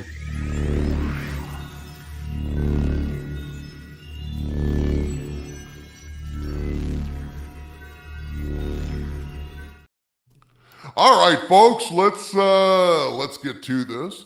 Aurora Uplinks, been a channel member of Dumentide for 35 months now. Thank you, Aurora Uplinks. Says they brought in Moffat in temporarily to revive it. Then they pull him out, put the others back in. Moffat knows it, is putting Doctor Who out preventatively. Well, that's an interesting theory. I don't know if I necessarily agree with that, but it is an interesting theory. At least it explains something, or tries to, which is more than the show does. Thank you, Aurora Uplinks. Lord of the Eagles Reaches, who's been a Dumentide of mine for 54 months. Thank you for being a channel member. Lord of the Eagles Reaches says, hail Doomcock and hail the panel. Thank God I checked out of Doctor Who pre-Jodie, but now it's just depravity, a bloody disgrace. It really is. It's disgusting. These people, they're overreaching and they're hurting their own cause, and I think they'll wind up regretting it. I really do. Glenn Davis, who's been a channel member 29 months, says, unalive the disabled veteran. Makes me mad.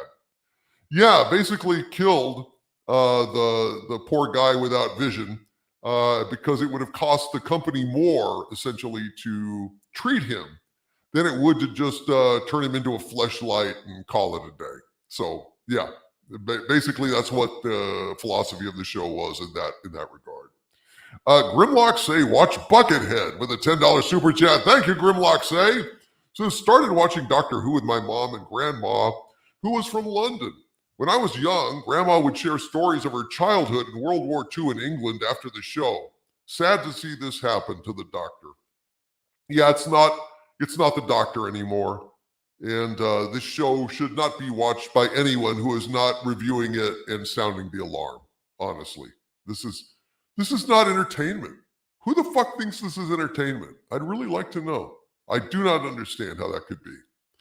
Crimson Phantom with a $10 super chat. Thank you, Crimson Phantom. Says, I'm sorry you're going through a rough time. I can't do much at this time, but you have my thoughts and prayers. Did you say you want to commit mass genocide? Well, I want to take over the world and, purge certain elements of it, with my robot army and, of course, Harvey Cthulhu. But no, I'm doing okay. I mean, I'm hurting over the destruction of pop culture. I'm hanging in, though, Crimson Phantom. Thanks to friends like you, all of you guys in the chat, all of you guys on the panel, and everybody who watches the videos and supports us. Thank you all. Without you, I could not go on. And Jack White with a $5 super chat. Actually, 3 $5 super chats in a row. Thank you very much, Jack White. Actually, it's 4. Gee whiz. Thank you, Jack White. I will read these all together. Thank you, Jack. God bless you. He says, let's see, 4 $5 super chats. New series recommendation. Why does nobody remember my world? New anime that's going to start airing in July. Wow, Jack. I don't know how you keep track of all this stuff, man. And I'm surprised there is that much anime out there. It's incredible. Oh, there's so much out there. Damn. Jack is on it, guys. Jack White is your go-to guy for information on this stuff. He really is. Jack says the corporate press has always been corrupt. Just read the book The Gray Lady Winked for a few examples of that. Oh yeah, no, I agree with you entirely, Jack, and I know that you're quite correct on that point, sir. And Jack White says the good Craig Bond films are Casino Royale and Skyfall. Yeah. Oh yeah, absolutely. But goddamn, Quantum of Solace is horrible. Horrible, folks. For God's sakes. Don't ever watch it. If you haven't watched it, please never watch that. And Jack White says, you can't expect a bunch of self-centered and narcissistic a-holes and man-hating feminists to produce anything good. And Jack White also, I didn't even see this, a $10 super chat and a $2 super chat. Jack, thank you, brother. Jack White adds, and did you guys see that series of TikTok videos where they ask random women if they would rather be alone in the forest with a bear or a man? And they said bear.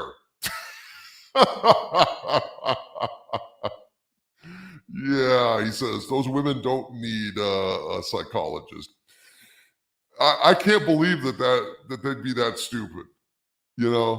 I mean, a bear is not going to worry about being pound me too'd. You're not going to go ahead and get Gloria Allred to save you from a bear. A man, even if he found you attractive, could be deterred and generally would, have manners. A bear, not so much. God, these women. Any woman that say that is a moron. Just saying. Magnus Toth with a $20 super chat. Thank you very much, Magnus Toth. Says, go Team Landmine. God damn. Yeah, absolutely. Really. Dude, I'm not even kidding. I would have stood up and cheered if that landmine had blown into Kingdom Come. That would have been awesome. 110%. 110%. I'm not even kidding, folks. I would. Oh man, I would pay. I would pay. They could do a great like turn of business. Like, if they offered like, hey, if you pay $100, we'll show you an episode where the doctor gets blown up. And I'd be, I'll take that. I'll take that. I would love to see it. And then I'd stop watching. It'd be over. That'd be it for me. They should think about doing stuff like that. Make some money. Real money. And Mark Harkness with a $5 super chat. Thank you very much, Mark. He says, Heroes and Icons channel is running the original series, The Next Generation, Deep Space Nine, Voyager, and Enterprise all in a row, 6 days a week. Where I find the good, I will report it. Thank you, Mark Harkness. Hail to you, sir. So, Heroes and Icons channel, folks. Mark Harkness is sounding not the alarm, but I guess the good news. Thank you, Mark. We appreciate that. And Jack White with another $5 super chat. Shit, I'm thinking Jack White is a producer on tonight's Pop Culture Breakdown. Thank you, Jack. He says, with how things are going with Star Wars, the only way a Jedi will stay dead is if the Sith destroying them the same way Frieza destroyed Krillin. Well, I think all Star Wars and all Jedi are dead, and I think they're pretty much going to stay dead. I mean, Nick, is Star Wars going to come back? No, not under this regime. Not ever. So I think Star Wars, is safe to say, is dead, and all this stuff is necrophilia, right? Yeah. I mean, what do we got to look forward to after this? Skeleton Crew, which is basically adventures and babysitting in space. Yeah. It's Star Trek Prodigy, from what I understand. Yeah. I never watched Star Trek Prodigy, but that's what I hear. And then we got the Rey movie, then the Dawn of the Jedi, the Mangold movie that's supposed to happen. I mean, there's literally nothing to get excited about for Star Wars. Mando Grogu movie, which will be what the Bo-Katan, they're gonna say that, and then they'll make a cameo in it in the Bo-Katan movie. Yeah. I mean, yeah. Oh, and you forgot Ahsoka season 2. Is that actually happening? I assume. I don't really know. I haven't even heard that it was even greenlit yet. I don't know if any of that shit's going to happen, Nick. Yeah. Other than the Acolyte, I mean, all the rest of it is speculative, isn't it? Well, Skeleton Crew will happen. We'll get it in late fall, early winter. Yeah, something like year. that. The early winter of our discontent. Yeah, pretty much. Grand Potato with a $4.99 super chat. Thank you, Grand Potato. Says, I can go out and get a purple pool noodle and it would be more deadly than that light whip. Yeah. Put an eye out with that thing. It could lodge under your skin, cause an infection. Oh yeah. For sure, dude. For sure. And hold on. Trevin Lane with a $5 super chat. Thank you. Trevin says, I quit watching Star Woke when I watched the dumpster fire of The Last Jedi. Wise man, Trevin Lane. I have occasional withdrawals, but I've avoided this shit since. Bravo, sir. Bravo. Well done. I salute you. You are wiser than I. I wish I had stopped watching, but of course it's my job. It's a thankless job, but it's one that I do proudly. I suffer for you guys, so you hopefully don't have to watch this shit that I'm watching for you. Wayu Hatan with a $5 super chat. Thank you, my friend. Says, I practice martial arts and the fighting scenes in The Acolyte are just insulting. At least bad kung fu movies are entertaining. This is just torture. Yeah, dude. I hear you. I mean, Andy, you do martial arts. What do you think about all this fighting? Are we allowed to say that R word anymore? No, not yes, but I know. No. Okay, so differently able. Even if you're drinking, Andy, no. Well, that R word that shall not be mentioned. I think they're in a competition to see who can make the worst fight scene compared to that Red Guard scene in Last Jedi, where they just randomly twirl things and swing at the floor and deliberately miss. Clearly, like the biggest travesty with all this was the you got Diana Lee Inosanto, who was a legit martial artist. Her father's Dan Inosanto, Bruce Lee's best friend, and knows a lot about Filipino weapons, which are primarily blades and sticks. So she can kick ass, but like Rosario Dawson, apparently they couldn't make her go through the same regimen that Hayden Christensen, Ewan McGregor, and Liam Neeson went through to prepare for their fight scenes, because like that might be too strenuous, I guess. And apparently, from what we're seeing with these people, not only can't they do it, they're not even getting stunt people that can actually fight and perform these things so they look realistic or believable. All I can think of is the most epic line of Star Wars that defines all of this is, let's try spinning. That's a good trick. That pretty much sums up everything that they're trying to do. Like Gary's pointed out, like, let me do this big fancy flip and end up in the exact same spot that I started in at. Like, that's just dumb. And it's like anybody who's ever, we've got decades of incredible fight scenes, whether it's Star Wars or anything else. And hell, you got the John Wick films, which have combat all through the things, right? So the audience can pick up on what is a decent fight scene and what's not. And I don't know, like, well, I guess it's they're maybe they can't afford good writers, good choreographers, good, or maybe like the woke bandits have chased all of them out too and replaced them with their own more inclusive, less athletic and more calorie based counterparts. So they can't necessarily get out of their own way when they're doing these things around. I mean, I always wondered what happened to the Star Wars kid that did the Darth Maul sequence on his school video thing. Well, I think I figured it out because now he's working for Lucasfilm. And he's in the background of the Acolyte trailer. We saw him. Yeah. Oh yeah. Yeah. Well, he self-inserted himself in there quite a bit. Yeah, they're not concerned about any kind of quality. And the people that are watching this, I mean, you see them as they prepare, like, they hold their fists up like, oh, we're resisting. Like they're making fists like this, like they're gonna, I'm just waiting to see with their thumbs tucked in when they try and punch somebody. It's gonna be, it's gonna be epic. So yeah, this is absolutely horrible.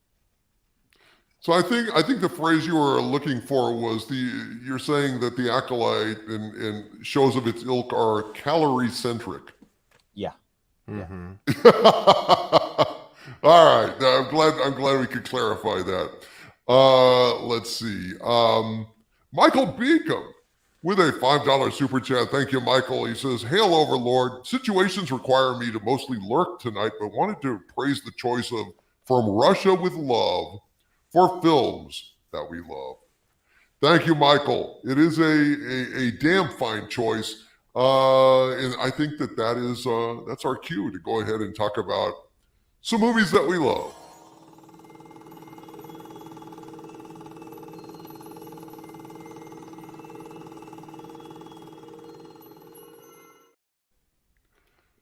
Dun, dun, dun, dun, dun, dun, dun, dun. We've got From Russia with Love, ladies and gentlemen. From Russia with Love is the movie that we love tonight. Certainly one of the best James Bond movies. Came after Dr. No and before Goldfinger.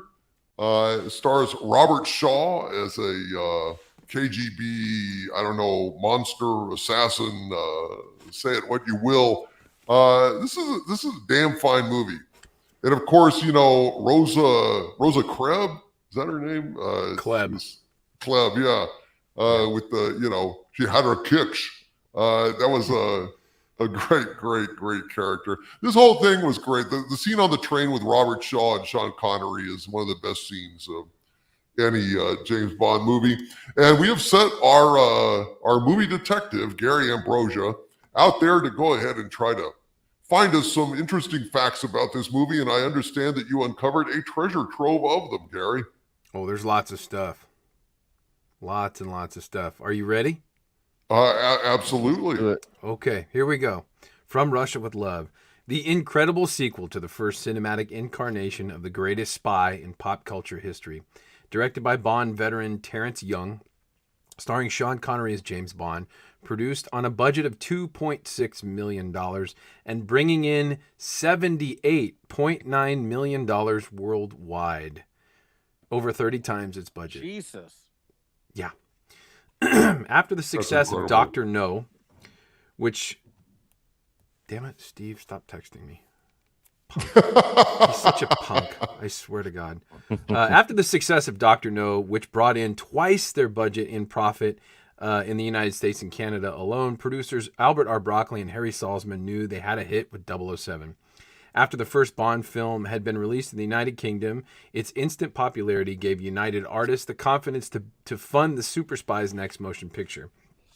At the time of his presidency, John F. Kennedy stated in Life magazine that he was a huge fan of Ian Fleming's 007 novels, particularly From Russia with Love. This endorsement from the most powerful man in the world well,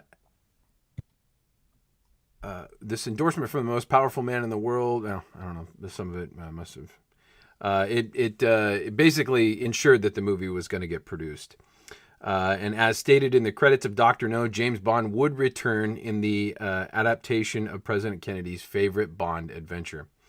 Returning to the role of James Bond was the irreplaceable Sean Connery. Although he was unhappy with his monetary compensation received from the previous film, he did have a 5-movie deal signed with Eon Productions for a certain amount of money. Due to the movie's massive success, the producers granted him an extra $100,000 to return for this film, which, of course, to which he said yes. Lottie Lenya plays Spectre's number 3, the formidable Rosa Klebb. Lenya had won an Academy Award for her appearance in Tennessee Williams' The Roman Spring of Mrs. Stone and went on to star in the original Broadway cast of Cabaret in 1966. I didn't know that. Former Miss Universe contestant and Valentino model Daniela Bianchi was cast as Tatiana Romanova. Her seduction scene with Sean Connery became the very scene used to screen test many actresses in the following films in the 007 series.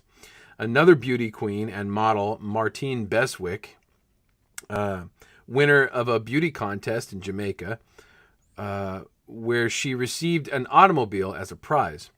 She sold the automobile and moved to the United Kingdom, where she went on her first audition for director Terrence Young for a part in the film Dr. No. She did not get the role, however. Young did remember her and cast her as one of the fighting gypsy ladies in From Russia with Love. One of those gals right there. Very nice. Very interesting. The very talented Mexican actor Pedro Armendariz, known for his appearance in many westerns of the 1950s, plays Kerim Bey, 007's contact in Istanbul. During the production, the actor suffered greatly, as a previous film he had made with Howard Hughes in 1956, entitled The Conqueror, was plagued with radiation due to a particular location used in that movie. Many of the cast and crew on the Howard Hughes film died from cancer due to exposure to an atomic test site. And before From Russia with Love was released, the actor chose to take his own life due to his pain and suffering resulting from his illness. His son, however, Pedro Armendariz Jr., became an actor and appears in the final Timothy Dalton James Bond film License to Kill, where he plays the president of Mexico. Wow. Yeah, very sad. There was a lot of tragedy and some problems on this movie, but it still made it through. From Russia with Love is one of the only true sequels to its preceding movie. The organization known as Spectre wants revenge on Bond for sabotaging their rocket-toppling program and killing Dr. No. And we see that Bond is still dating Sylvia Trench, the lovely woman that 007 had met at a casino in the first film. Right. I admire your luck, Mr. Bond. James Bond. Great scene. Stupid thing. Most of the James Bond production crew returned from Russia with Love. However, the award-winning production designer Ken Adam, who designed Dr. No's radar toppling station, as well as other massive and incredible set pieces in that film, was unavailable for its sequel due to being hired by Stanley Kubrick. Kubrick, who had seen Dr. No, was so impressed by its architecture that he hired Ken Adam to design his film Dr. Strangelove. Adams' art director from Dr. No, Sid Kane, was hired as a replacement, who went on to work on many of the Bond films as well as other major films for Alfred Hitchcock and Robert Zemeckis. Nice. This film introduces us to so many of the now formulaic Bond characters and classic scenes. We are introduced to the Quartermaster, played by Desmond Llewellyn, and would now be known as Q. He gives 007 his first official gadget, the attaché case containing secret knives, exploding talcum powder, and a compact sniper's rifle, as well as hidden gold sovereigns. In order to avoid political commentary, the villains were changed from Russian spies to the private organization of Spectre, which would go on to be a consistent villain throughout the series of films. This is the first appearance of Ernst Stavro Blofeld, a very interesting depiction of a mysterious supervillain, which would go on to be homaged and copied in various films, TV shows, and cartoons. Robert Shaw plays Red Grant, the Russian incarnation, the Spectre incarnation of 007, sent to retrieve the Lecter device and assassinate Bond in retaliation for the death of Dr. Julius No. Grant's iconic blonde hair would go on to become a Bond stereotype, with many of the henchmen sent after 007 sporting a bleached blonde do.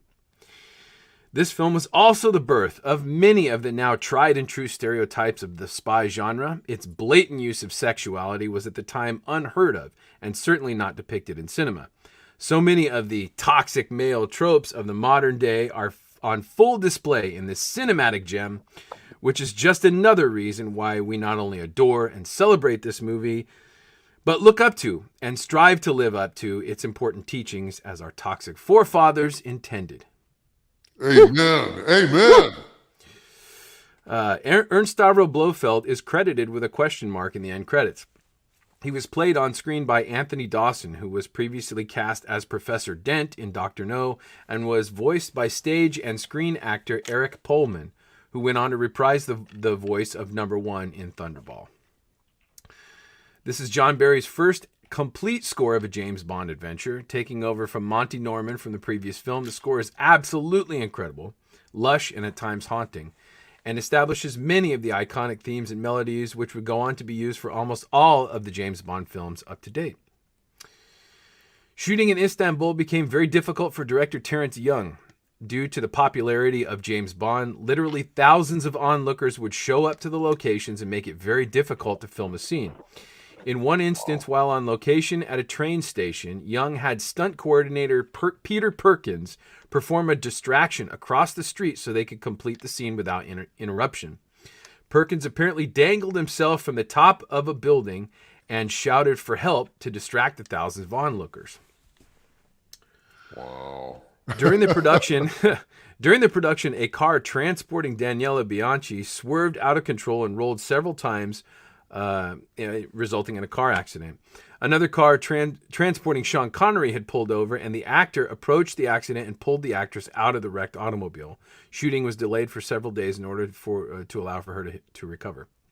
Wow. The exciting helicopter chase sequence was added to the original script, inspired by Alfred Hitchcock's previous film North by Northwest, where Cary Grant is pursued by a biplane. The helicopter was also used for some aerial shots, and one day when the director, cameraman, and other crew member were on board the helicopter preparing to shoot some scenes over the water for the boat chase finale, the helicopter malfunctioned. The pilot was smart enough to turn the helicopter at a 90-degree angle, which would ensure that the rotor blades would break off out of harm's way as the vehicle plunged into the water, which maneuver ensured minimal potential injury to anyone in the area. The plexiglass bubble for the helicopter allowed for several moments of air for the trapped crew to survive before the other members could dive into the water and save them. In short, everyone was okay. And within 35 minutes of the accident, director Terence Young, with his arm in a sling, continued to set up the next shot. When asked to comment about the incident, director John Landis describes the surviving crew members as fucking amateurs. Are you kidding me with that one? Come on. The production of The production of From Russia with Love was absolutely tainted with problems and tragedy. Despite this, editor Peter Hunt made many creative choices during his assembly of the film, which created the fast pace, flow of the story, as well as cemented many of the Bond-style cliches into the franchise for many years to come, including the first pre-credit scene, chosen at last second to be put before the opening title, which teases us with the death of 007, only to be revealed it was a target wearing a mask. That was an accident. It was a post-production fix, which then they just carried it on as a tradition, which I thought was cool. My final note, the original ending of the book saw James Bond murdered by the poison-tipped dagger in Rosa Kleb's shoe. Although Ian Fleming grew tired of the character and decided that it would be better to end his series of novels, the producers did not think this was a very good choice, seeing as the massive success of their would-be franchise would all end if they killed their main character. The ending was changed and favored to allow Bond to survive, which was an excellent choice and gave us many wonderful films until the ridiculousness of Daniel Craig's last incarnation of the super spy. That's it, guys. This movie is like Dr. No, obviously very, very influential, very cool movie. They were still kind of figuring out what they were doing. This was a little edgier, a little more honed. It was a little more of a spy thriller rather than an action movie like Dr. No. This one is kind of a slow burn. It's got some great, detective moments in it. But yeah, this is definitely one of my top 3, I would say, Bond movies. This one's really, really good. And I actually have a prop to show you guys. Oh, awesome, dude. Yeah. Let's see. So this is the Armalite AR-7 folding sniper's rifle. And it's only a few serial numbers away from the one that was actually used in the movie. Wow. It's a real firearm, and you take it apart and you assemble it. Let's see. Like that, just like we assemble it unloaded, Gary. Well, obviously. Yeah, don't pull it out. Why do you say it? Why would you even say that? The freaking cake exploded and took the keyboard with it. That wasn't my fault. The cake was an Acme product. Yeah, you know? That's what Alec Baldwin said. They allow you to have that in California, Gary? Well, who said that I'm in California right now? Magazine, but yeah, look at that. The barrel and everything it fits in. Damn, that's really cool, dude. Awesome. Yeah, it's pretty cool. Damn, it all fits in there. That's amazing. It all fits into the stock. Yeah, you just need a briefcase that fits it. Right? Yeah, it's got a there we go. So that we could get it in the right way. There we go. Isn't that cool? But that is the AR-7. Super damn cool. Look at it, man. Armalite sniper's rifle. What caliber does that load? It's 22. Huh. But it's pretty cool. It was a little expensive because it's an antique, but it's I've seen a lot of the they have ones that were made after the time period of the movie, but this is the only one I've ever seen that matches the one in the film with the brown Bakelite stock. So it's very, very cool. It's in great condition, and it's one of my more valuable props. So that's awesome. Damn, congratulations, man. Hey, congratulations on that. Thanks for showing. I want to go to Doug now because he's not been, I'm surprised you're still here, Doug, but since you are, please chime in so that we can go ahead and send you to bed, buddy. Okay, I appreciate it. Bond, it ultimately culminates in what Bond ultimately became in Goldfinger, but you can see the progression from Dr. No and through From Russia with Love, and there, it's just, it gets a little closer and closer, and then finally the full realized entirety of Bond is in Goldfinger.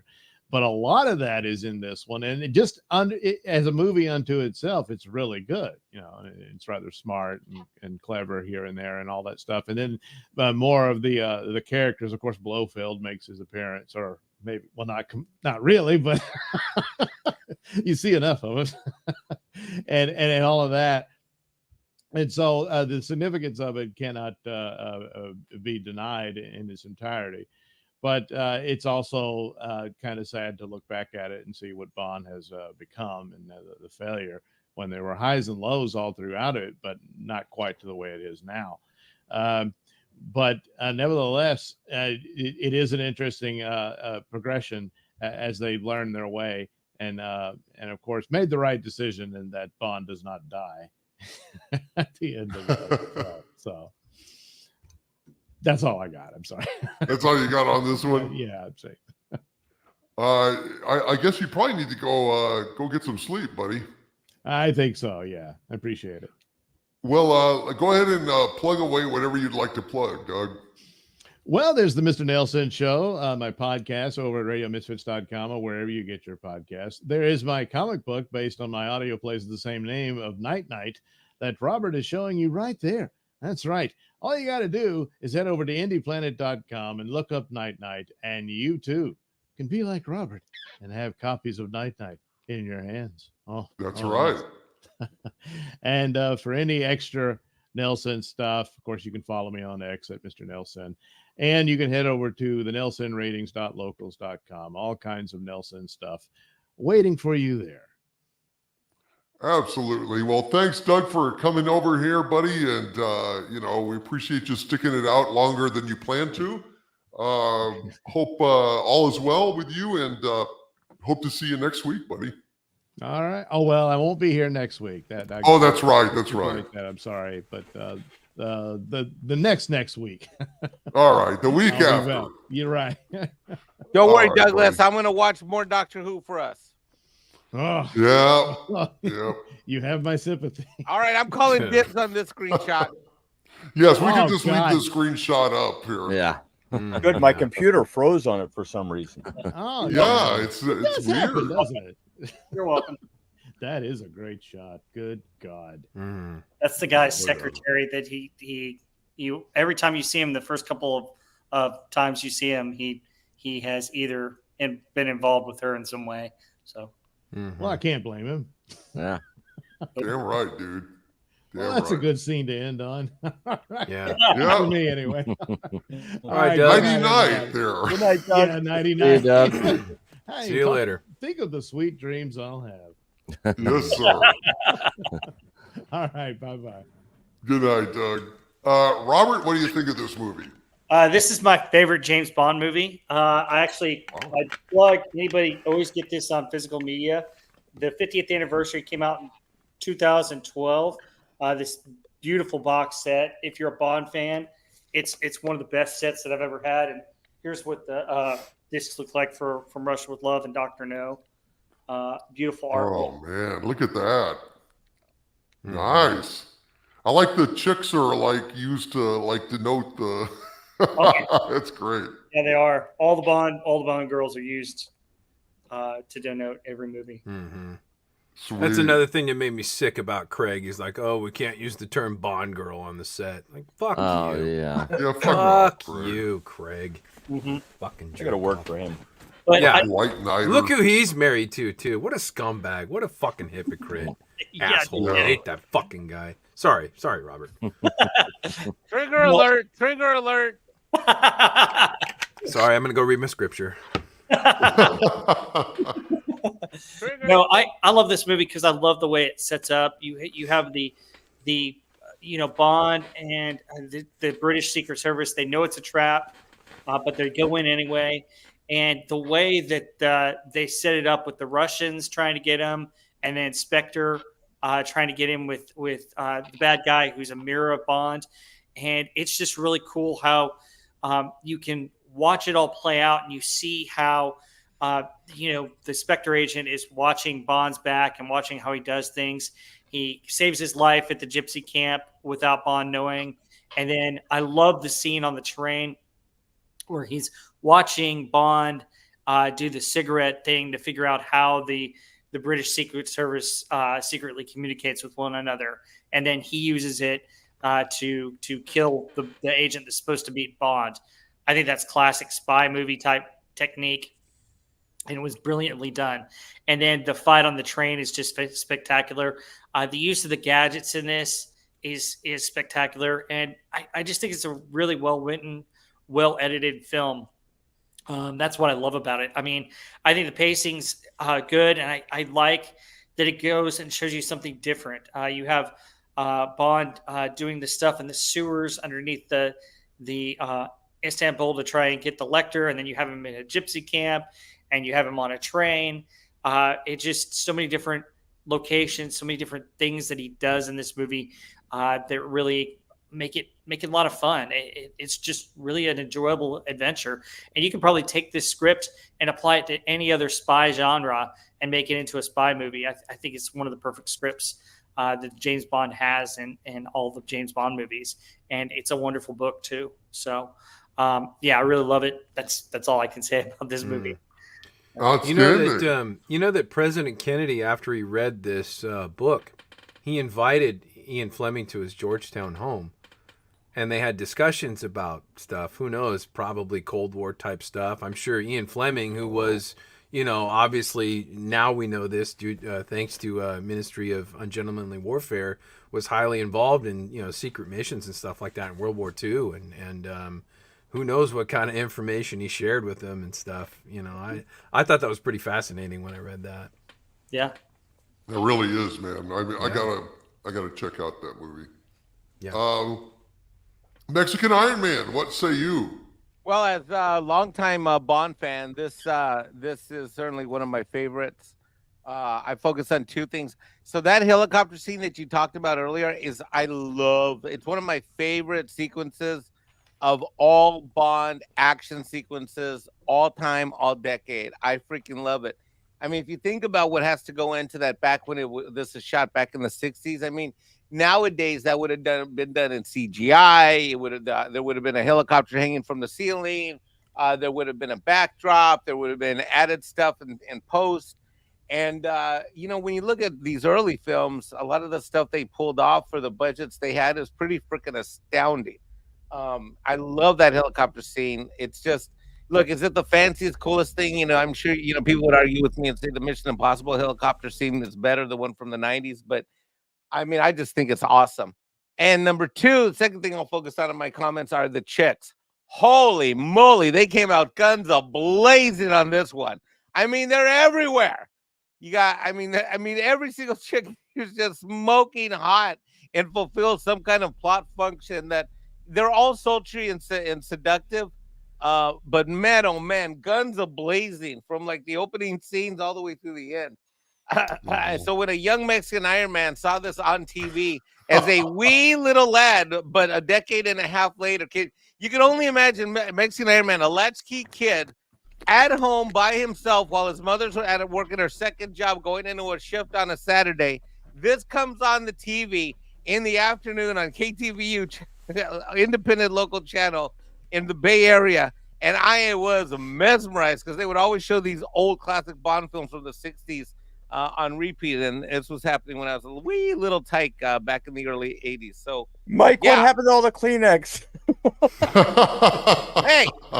Hey, Mexican Iron Man is a neat, tidy guy, Andy. You stop that right now. Mijo, where did my lotion go? Well, I don't know, Ma. It was here a minute ago. I don't know what happened. You are sinner. Yeah, so, this is back when women were women. Anyways, next person up. Those are my two things, the women and the helicopter scene. Those are my two favorite parts of the movie. She looks awesome there. I mean, and by the way, when later as a young man, I would grow up and be sent to Jamaica, because one of the actors, I think it's Martina, is from Jamaica, and, I knew that back then. She was actually in another Bond film. She was in, which one was it? Thunderball, was it? Or no? Possibly. She was in another one. I think it was, I'm not sure. But anyway, I thought when I landed in Jamaica that I would land and there'd be this island of women that would all look just like her. Because I knew that she was from Jamaica, even though she wasn't like African Jamaican looking. But right. Yeah. So Mexican Iron Man worked out. These chicks. She was my favorite chick of all. I mean, but they're all hot and they're all smoking. But I love that helicopter scene. It's awesome. All right, it is awesome. Andy, go ahead and talk about this. Well, I think this set a very bad example. I mean, how many women did Bond sleep with in this film? Like there's no mention of safe sex or protection or anything like that. And thank God, because like it inspired me as a young man to do all kinds of terrible, torturous things. My one complaint with this whole film, I love this film, but he had the never-ending ammo in that Walter PPK. He's like, Oh, that's just true. Yeah. like he just kept firing, never reload, nothing, just like kept firing. But it's a lot of fun anyway. And my favorite scene in this is after he knocks out Bond and disarms him in the train, and Robert Shaw gets that Robert Shaw look, and he looks at him and he says, and it's not going to be quick. First one's not going to kill you. The second one's not going to kill you. The third one's not going to kill you. I mean, that intensity that Robert Shaw had was so deep. It was like you could picture this guy like, like, yeah, he could kill you. That was absolutely chilling. That was disturbing, watching that expression on his face. Like, and then of course, like the whole fight scene and stuff like that with the where he pulls the knife out of the case and stab. Oh, sorry, spoiler alert. He stabs the bad guy with it, and it uses the whole Garrett on him. Robert Shaw was an incredible actor, and I think this is probably my favorite of the henchman roles in this, outside of Random Task. This one, Robert Shaw's portrayal as the henchman in this was like, it was just perfect because he was so cold, and when he's sitting there like sniping people in the whole fight scene, which and props to the lady fight scene. I mean, God, that probably inspired the entire industry of GLOW, the Gorgeous Ladies of Wrestling, or Glamorous Ladies of Wrestling. That was just like, hey, let's put this in there. Like, good idea, whoever's idea that was. Yeah, that was cool. But yeah, fabulous movie. Robert Shaw really, really did such an excellent job with this. And Connery, I mean, God, I could watch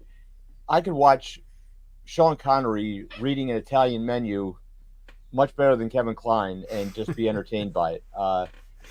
He was just such a treasure, and everything that he did, including the Barbara Walters interview, is classic. It's my favorite part of his body of work. Including Jardage. Oh, hell yeah. Well, you don't want to do it, but sometimes you just have to.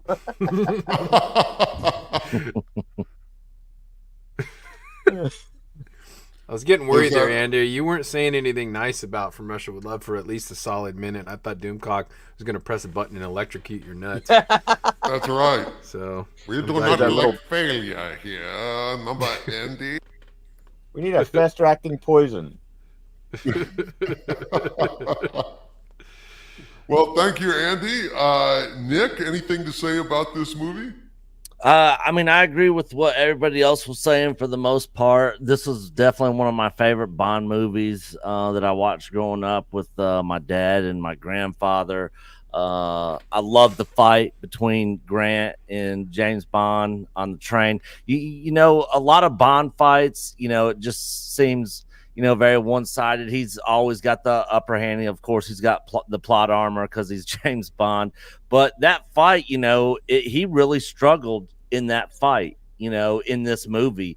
And you actually felt, even though it's James Bond, he's got plot armor, during the fight, you felt like he was actually in real danger in this one. Oh yeah.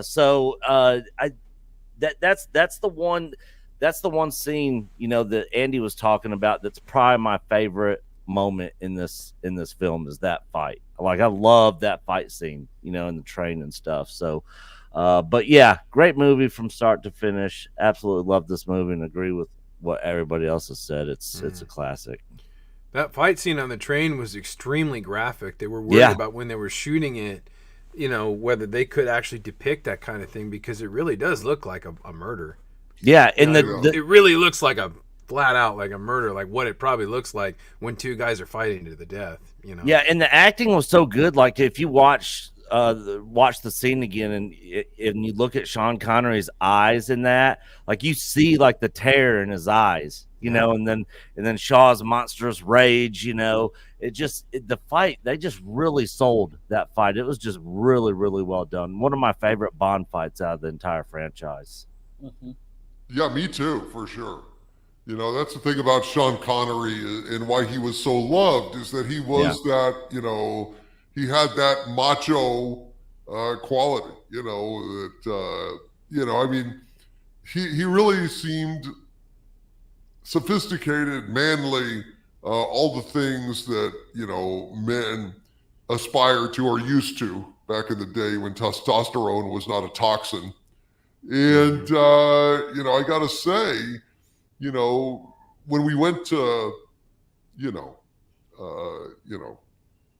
other bonds, they were not as manly. You know, they weren't manly in the same way.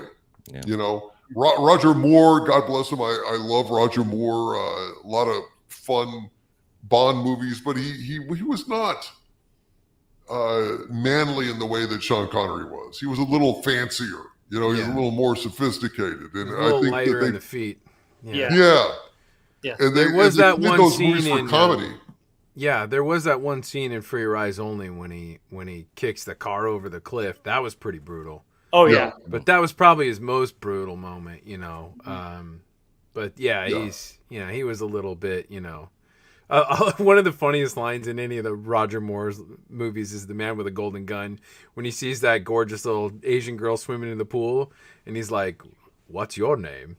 And she's like, "Chew me." He's like, "Really?"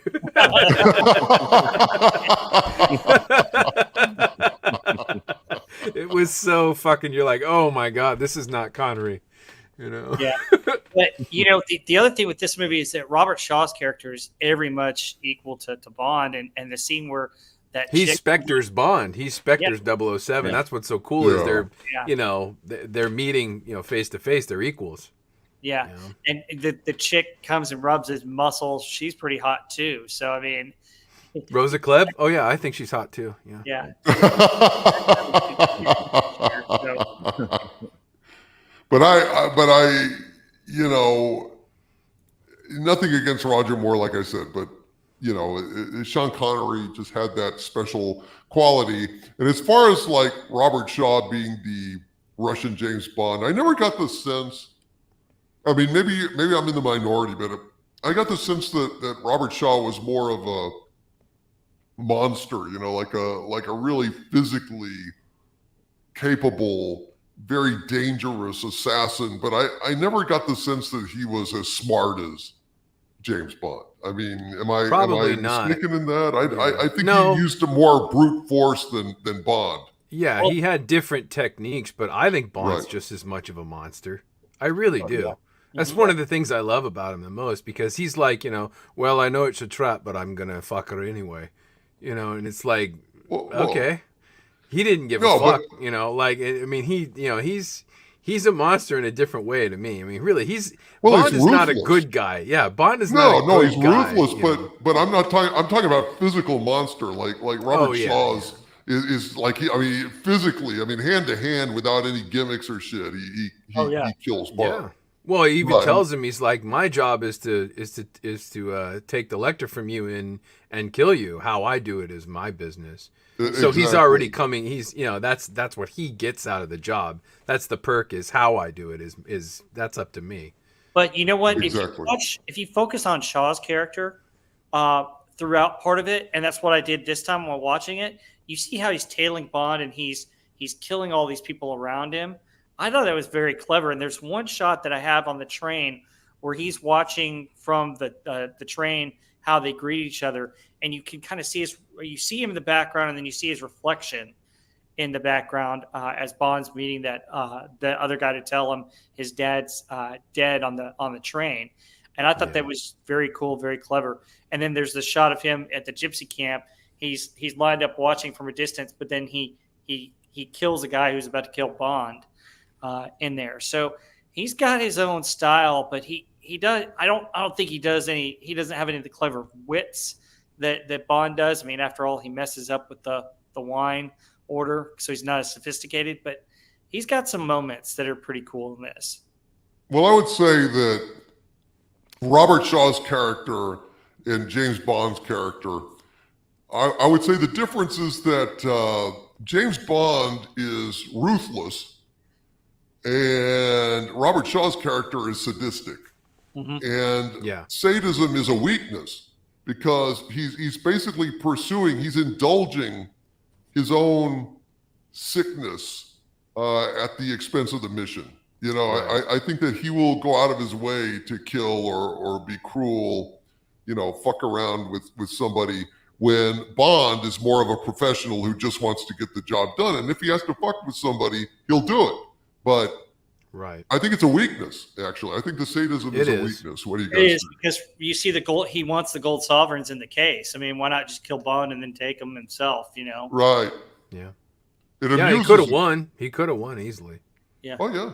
Yeah. But Robert Shaw, man, God bless him. He was so many great moments. The Sting, you know, Jaws, From Russia with Love. I mean, The Taking of Pelham 1, 2, 3 he was in. He actually would have made a pretty good Roy Batty in Blade Runner if he'd that would have been of that time. I mean, you know, I don't think he would have had the nuance that Rutger Hauer brought to it. Rutger Hauer just had that kind of, I don't know, punk rock energy of the period. You know what I mean? Like it fits so perfectly with. He not only had the acting chops and the bro. I mean, I think he looks exactly like that character was supposed to be in that script. You know, very non-human. There's no one on the planet that could have done that role, in my opinion. I agree. I agree. No one. Everyone else, Doomcock has got to be like a distant second. I mean, I agree. Let's go ahead and get to the last of our super chats. I hope you guys enjoyed this. We certainly did. Let's go ahead and get to some of these.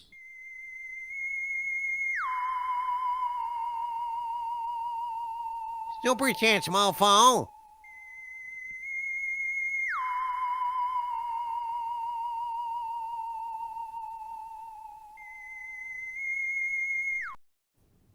All right, so let's. What was that? I think you're good now. Wasn't me. Yeah. I think it was just an echo from when you were switching when the little screen was flipping. That's weird. All right, anyway, technical glitch. Let's go ahead and get to some of these here super chats. Gregory Lieber with a $2 super chat. Thank you, Gregory. Says, trailer dialogue, my density has brought me to you. Shades of Back to the Future, dude. Hail, Gregory Lieber. Thank you, my friend. Eric C. with a $5 super chat. Thank you, Eric C. Says, the Acolyte is crap, all right. You get it? They rhyme. It's like poetry. Thank you, Eric C. Yes, we do get it, sir. Well done. You're a poet, and now we know it. Princess Fiona with a $2 super chat. Thank you, Princess. Says, Disney woke vision goggles only shows trans men. Oh, geez. Who would buy that shit? I guess other trans men. I don't know. Thank you, Princess Fiona. That's not a product I would like on my Christmas list. You'll forgive me if I leave it off. Sig Balderson with a $5 super chat. Thank you, Sig Balderson. Since none of those male characters had an ounce of testosterone in the Acolyte. Well, again, that's why they had small parts, as I alluded to earlier. Hail, Sig Balderson. You are quite correct, sir. Quite correct. Crimson Phantom with a $10 super chat. Thank you, Crimson Phantom. Says, my previous comment about thoughts and prayers was a joke about how Doctor Who wanted thoughts and prayers to be on the same level as exterminate. Thank you, Crimson Phantom. See, Crimson, that's what he saw what I saw, Doomcock, with that. That's what I thought too. You know what I mean? Yeah, did you? Yeah. Yeah. But again, I'm probably overthinking these assholes. No, I think you're right. I kind of thought that the ambulance looked a bit like a TARDIS and a Dalek, kind of. Good point. TARDIS Dalek combo. Yeah, like a hybrid. Yeah. You know? I think you're right. Yeah. Which is basically their weird bullshit of like, let's make the villains like the heroes and sympathetic and, you know, and compare, you know, the Doctor to, you know, the patriarchy. And basically bring them down a rung. Don't you think, Mike? Yes, sir. Kind of creepy. Hey, our friend Polly, Latino Slant, is here with a $5 super chat. Hey, Polly, how's it going, buddy? He says, big ups to DC, mi hermano. Keep your chin up and leading us hola to the panel and chat. Hail, Polly. Good to see you, buddy. Oh, man. Hey, Polly, Latino Slant, ladies and gentlemen.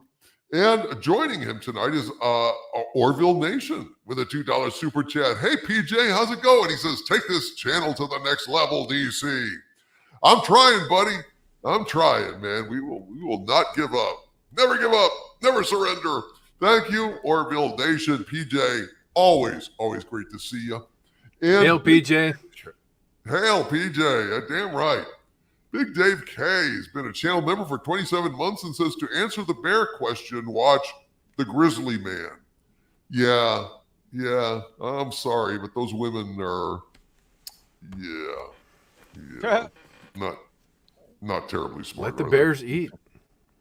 Bears got to eat, man. Yeah. Bears got to eat. Yeah. Well, it depends. Are they talking about the San Francisco Bears? Because in that case, they're very safe with those guys. Yes, the poor Bears. They haven't eaten well in a long time. You're mean, Andy. Jody Cerner with a $2 Canadian super sticker of the Invisible Man. And I want to thank you, Jody Cerner. Hail to you, Jody. It's great to see you here tonight. And Adam Warlock with a $5 super chat. Thank you, Adam Warlock says IMDb shows that Sean Pertwee will be playing the third Doctor in the season finale. I've been waiting for him to be the Doctor for about 25 years, but not now. Yeah, it is not boding well, Adam Warlock. I would not want to walk into this, cultural vandalism, conveyor belt. I don't think anything will be treated respectfully. Everything will be shit on. Everything will be degraded. Somebody should warn Sean before I guess it's too late now. I guess he found out for himself. Thank you, Adam Warlock. Trevin Lane with a $20 super chat. Thank you, Trevin Lane says, before the show started, I ported a bunch of Primo Cushion pizzas to Harvey so the field could be safely shut off long enough for maintenance. Maintenance has concluded and the field is the strongest it has ever been. Thank you, Trevin Lane. We need it. We need the extra oomph since Harvey continuously tries to escape on Friday nights when he gets outraged at the allegations that he's got kids. Thank you, my friend. Trevin Lane with a $2 super chat. Thank you. Trevin says pistachios for Sabu and passes a cup of pistachios. And Sabu is very excited. Thank you, Trevin Lane.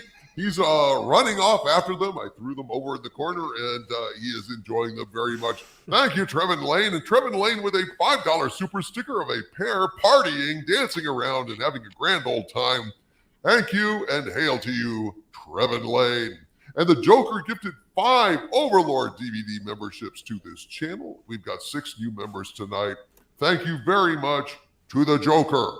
Very generous of you, my friend. Very generous indeed. SHS Rebels 08 with a $3.99 super sticker of a pair giving a toast. I am very appreciative. I will toast you right back. I got a little bit of scotch left in my glass. Cheers to you, SHS Rebels 08. And the scotch of the evening is Lagavulin 16. I opened a bottle of it for my birthday. It's a very, very nice Isla scotch for those of you who are wondering. And Jack White has been an arch villain of mine for 16 months and is an anime master, a true genius of anime. He knows everything about it. And he says, the premise of the series I recommended earlier, Why Does Nobody Remember My World? It's set in a fantasy world with a fusion of magic and science, and a century after war between humanity and demons and dragons, the 5 races. Thank you, Jack. Appreciate you as always. Your insights are very valuable, and we are very much appreciating them here on the show. And Mr. Jupel with a $5 super chat. Thank you very much, Mr. Jupel. Says, for movies, I saw Dirty Work, a criminally underrated comedy, and it stars Norm Macdonald. Ah, man, I've never seen Dirty Work, but I really love Norm Macdonald. Truly one of the great comedians of all time. Would you guys agree with that? Oh, yeah. Oh, yeah. Norm Macdonald was classic. Yeah. God, he was funny. And he would not put up with shit. You know, when what's his name? The guy that ran NBC back then was friends with OJ, and he told Norm to keep, laying off the OJ jokes, cut out the fucking OJ jokes, and Norm just wouldn't do it. No. Norm, it cost him his fucking job, but he was like, he just simply could not censor himself. He could not resist. Oh, yeah, that was Don Ohlmeyer. Ohlmeyer, yeah. What a piece of shit. Norm was the best Weekend Update guy they ever had, in my opinion. Even better than Chevy Chase. He was just fucking hilarious. Yeah. I would love how a joke would bomb and he would just stand there staring at the camera. Stand until they laugh. Yeah. Insisting that you laugh, I always loved his tagline where he would say, he would say something and then he'd turn to the camera and say, or so the Germans would have us believe.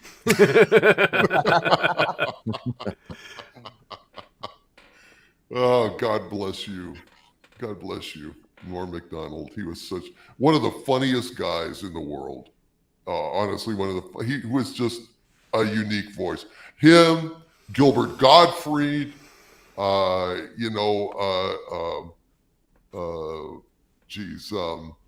Doug Stanhope, incredible stand-up comedians. Bill Hicks. Gilbert Gottfried's rendition where he reads 50 Shades of Grey is classic. Is there a tape of that? I never saw that. It's on College Humor. College Humor did a skit of it where he's reading excerpts from 50 Shades of Grey. It's hysterical.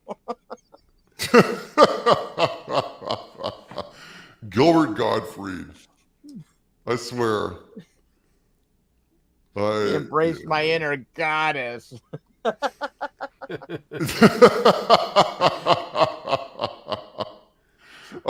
Nicholas Horton at Justice for Rebecca Edrunner says, news, the current version of Davros is also apparently rumored to appear in this current Doctor Who season finale. Yeah. It's just going to get worse and worse and worse. I got a message from my friend Dino, who does Dino's reviews. He says that Terry Matalas is going to be the showrunner for the new Vision series for the MCU. Maybe we'll have light bulbs. Yeah. Oh, it'll be dark. In a sense, it's a mercy. It was nice to not be able to see what was going on the screen. Going on in Picard season 3. Maybe he'll return the favor and all this bad Marvel shit will go. I just want to say one more thing. I'm going to read the rest of these super chats, but one thing, Marvel, this is fucking hilarious. I don't know if you guys heard this, and in the chat if you guys heard this, but they've rebranded Marvel now. They're going to have, I think, Marvel Entertainment and Marvel Animation.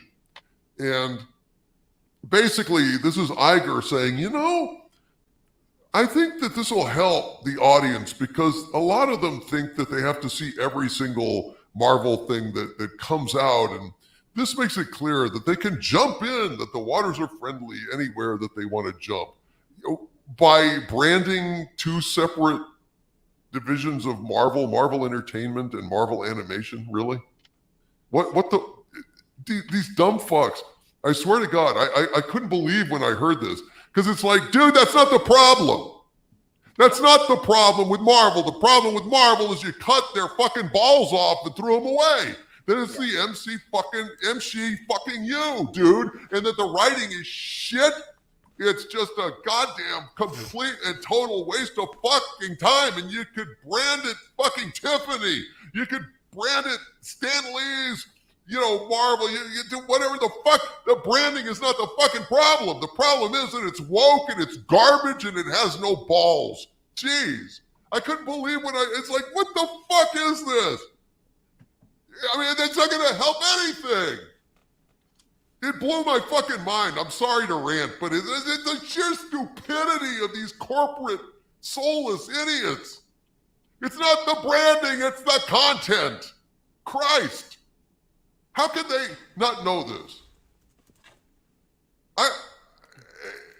Because Bob's a moron. What the fuck, dude? Is it a branding problem, Mike? No, it's a Bob Iger's a moron problem. Yeah. What the fuck? Content problem. Yeah, it's like maybe we need to take the wars out of Star Wars. Oh yeah, that'll help. What the? It's. Oh, remember, Doomcock, you reported that the producers are getting all this money from China and all these other places to make all their films and shows more woke. And you see on all these productions a lot more producers than we've seen in the history. And so if it's true as you're getting reported, they're getting their money back. They're getting more money than they would have had made on the show. Why should they care if the show's successful or a failure? That's true, Robert. It's similar to art sales. It's kind of like money laundering. If you put somebody down as a producer, you just give them a producer credit. They don't do anything. You can pay them, and it makes it legitimate. I mean, really, that's why you see so many producers on these bullshit shows that don't do anything. It's obviously they don't do anything because there's no production going on. But that is it 100% accurate. Yeah. The Doctor Who episode we watched had like 7 or 8 producers. Yeah. Why? Because they got to pay people off. Yeah. Because they got to pay people off for this fucking garbage. Oh. Yeah, that Marvel animation, I noticed that for the first time with the first episode of X-Men 97, which, might I say, was an excellent season. That show was awesome. I thought it was going to be woke hot trash, and I was ready to roast all over it because I loved the original X-Men animated series in the 90s. And so I knew Disney being over this, and then the other weirdo that got fired in his background with the alphabet community, I was like, oh, this is going to be trash. All the rumors going around about Wolverine and Morph, gay love affair and all that. I was like, oh, they're going to completely destroy it. And man, none of that stuff was in there, and I was pleasantly surprised with the show. That first season it's the best thing on Disney Plus. Now, am I telling anybody to go out there and sign up for Disney Plus to watch this? Hell no. But there's other ways to see that show, and it is definitely worth watching. Right. That's cool. That's good. Yeah, no, I've heard that I heard other things that there was woke in it, but honestly, more people are saying it was good. So, hats off to that. Sentai Ranger Donnie corrected me. It's not Marvel Entertainment, which is foolish because, of course, nothing that Marvel does is entertaining anymore. So I withdraw the statement. It's Marvel Television and Marvel Animation. Again, same point though. What do those labels do to convey this message that you don't have to watch everything? I don't even understand how that even addresses anything at all. The general audience isn't going to know the difference. Well, they can be like, nobody's going to pay attention. Yeah. It's a fucking Band-Aid. It's cosmetic, nip tuck. It doesn't address the systemic rot in Marvel. Yeah, Marvel lost its audience after Endgame. Yeah. Yeah, and the viewership numbers for X-Men 97 kind of shows that, because viewership wise, it didn't do very good because so many people have just don't care anymore and just left watching anything Marvel. So yeah, they're not in a good place. No, Probably Nick, but I mean, the thing is that, like, they came out and they were mouthing off about, Echo got more views than X-Men 97. It's like, well, and yet, Echo was on Disney Plus and Hulu. Yeah. And X-Men is just on Disney Plus, which is the graveyard of shows. I mean, this is where shows go to die. Yeah, and Echo was a live action, show that was kind of tied into the other shows and movies. X-Men 97 is animated. Its audience is geared towards, middle-aged men like myself who watched the original show back in the day, So yeah, the compare. I always thought that the comparison between that was not completely comparable. That and they didn't do as much marketing for X-Men 97 as no, not at all. And Echo sucked. Yeah. I mean, it's just that it was on Hulu, and Hulu has a vastly huger audience than Disney Plus. So, yep. You could put a video of a colonoscopy, on the fucking Hulu, and it'll still get more views than, Acolyte or Ahsoka on Disney Plus. Disney Plus, I don't know how they get their numbers. I don't know how they calculate this shit. But nobody watches Disney Plus. Come on. Yeah. And we'll never know the real numbers because they're never going to release or give that information out. Well, I have Bothan spies that sometimes can get me those numbers, but I haven't heard anything as of yet about that shit. But I'd be curious what the real numbers were on X-Men 97.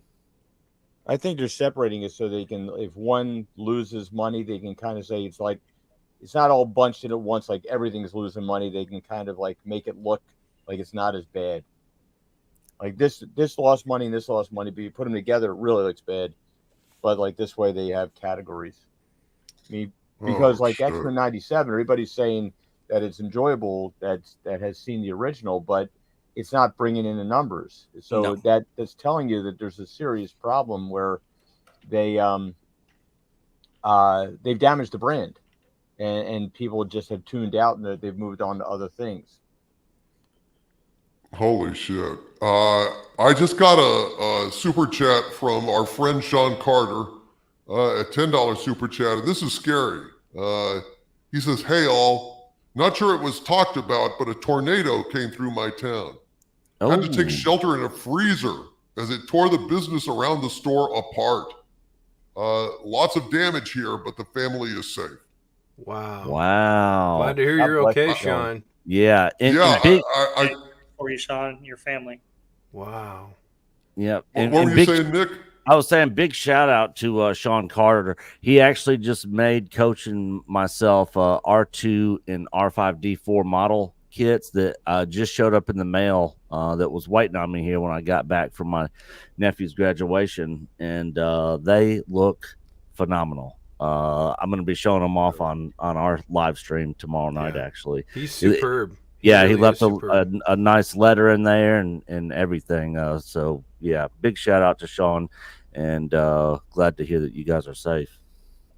God bless you, Sean. And I think he's talking about like tonight. Like, I mean, this just. No, this happened. I was going to mention it before we signed off. You see, he put a comment at the beginning of the show. I was going to wait till we signed off, and I was going to tell you about it. I texted him, DMing. I've been DMing him behind the scenes. I don't know if he can hear us now. I didn't see it. He's in the chat right now. Yeah. I didn't see that, but I do know that the area has had like a tornado watch, out there. And dude, thank God he's okay. Yeah. Oh, yeah, absolutely. Yeah, 100%, buddy. Jeez, man.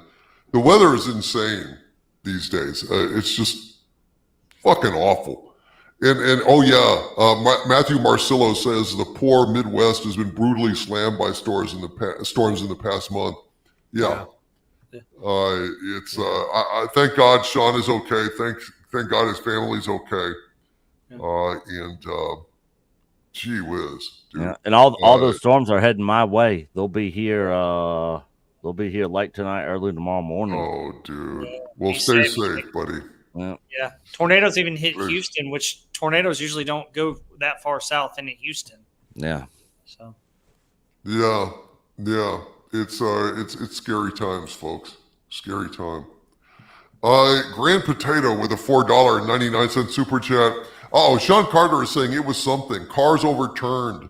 Business across the street wiped out. Cars flipped. No power. Oh, wow. Oh, my gosh. Yeah.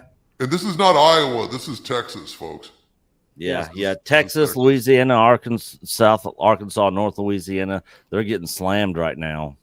Wow. Yeah, that Shit. stuff flew through here pretty quick. So no tornadoes here, but Yeah, I know. Thank God, right? Thank God. Anyway, stay safe, Sean. God bless you, buddy. Grand Potato with a $4.99 super chat. Thank you, my friend. Says, what's your guys' thoughts on Moonraker? It's one of my favorite Bond movies. Also, the Lotus from Dr. No is my favorite Bond car. What do you guys think of Moonraker? I like it. I mean, it was one of those ones that was kind of funny, you know, the Roger Moore funny Bond stuff. You know, Jaws with the girl smiling. I swear to God, I thought that girl had braces. Didn't she have braces? I thought she did too. Yeah. That's the only way it makes sense. Yeah. Yes. He smiles at him and he smiles at her. Like that's the Wait a only way. second, I you're remember the right. That was the braces. joke. Wasn't that the joke? Yes, that was the joke. Yeah, she has Why all of a braces. sudden are people saying that she didn't have braces? Because she doesn't. What? But she did, dude. I know she did, but she doesn't Yes, she now. did. I've seen that movie a billion times. Yes, same here. But that's what we're talking about. Yeah, that's a crazy thing. I didn't know that there was a Lotus in Dr. No. There's one in The Spy Who Loved Me.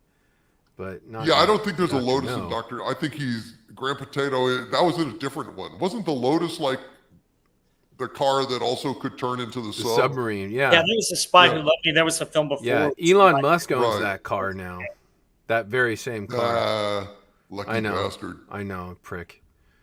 Doesn't Yeah, that's really my work as a favorite. sub, does it? That's my favorite car of all time is the Lotus Esprit Turbo Lotus Esprit. or the Lotus Esprit S1 77.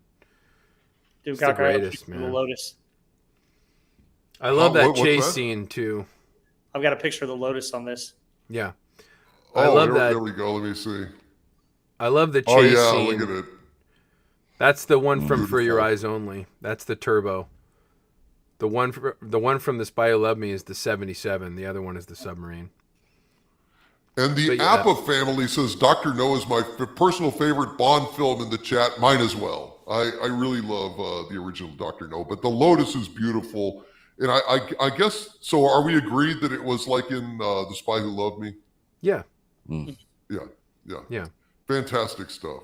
Yeah. Well, real quick, did you guys like the Pierce Brosnan Bond films? Those were the first Yeah, ones they're- I saw in the theater when I was a teenager. Yeah, same. So that was the first Bond I was introduced to for real. Yeah. I had seen, Dr. No with my dad when I was younger, and I was kind of too into Star Wars and not enough into Butch Manly things yet, Same. But I saw the first Bond movie I saw GoldenEye on TV, and then I saw Tomorrow Never Dies in the theater, and then I went out and bought all the James Bond movies that day, and I started watching them all from the beginning. I was 17 years old when that came out. Yeah. Yeah. I like them. I some of them are hokey. The last couple of them are kind of shitty, but Yeah, the world is better not than enough Craig. and die another day. yeah, Yeah, with the one with Madonna. Yeah. yeah. GoldenEye was cool though. That's a solid Yeah. movie. Yeah, I loved GoldenEye. Yeah, and I think, and of GoldenEye. course, the video game. I'm sure Nick, you and I Oh, are of the yeah, age when Nintendo the video 64. game Yeah. was a big deal. They're playing Yeah. James Bond as a video game. That was crazy. Oh, yeah. And I thought that I really loved the redhead from GoldenEye. I think she's so amazingly Oh, yeah. sexy. She is so gorgeous. So yeah, that was Oh, yeah. that She was was like sexy, too. that was about the right time for me. GoldenEye was 95. I was 15, so I'm like, oh wow, chicks. Yeah. Again, has anyone Yeah. seen the Kleenex? Not in my house. Not in my house. You couldn't find a clean sock or a Kleenex. And that GoldenEye tape was dear. worn out. Oh dear. But I gotta tell you, that shit with the braces, that's a Mandela effect for sure. Because I know for a fact that she had braces. That's the whole fucking Well, that makes point. sense because that would be the joke. Because he Yeah. smiles at her and she smiles at him. And now they're not there, apparently.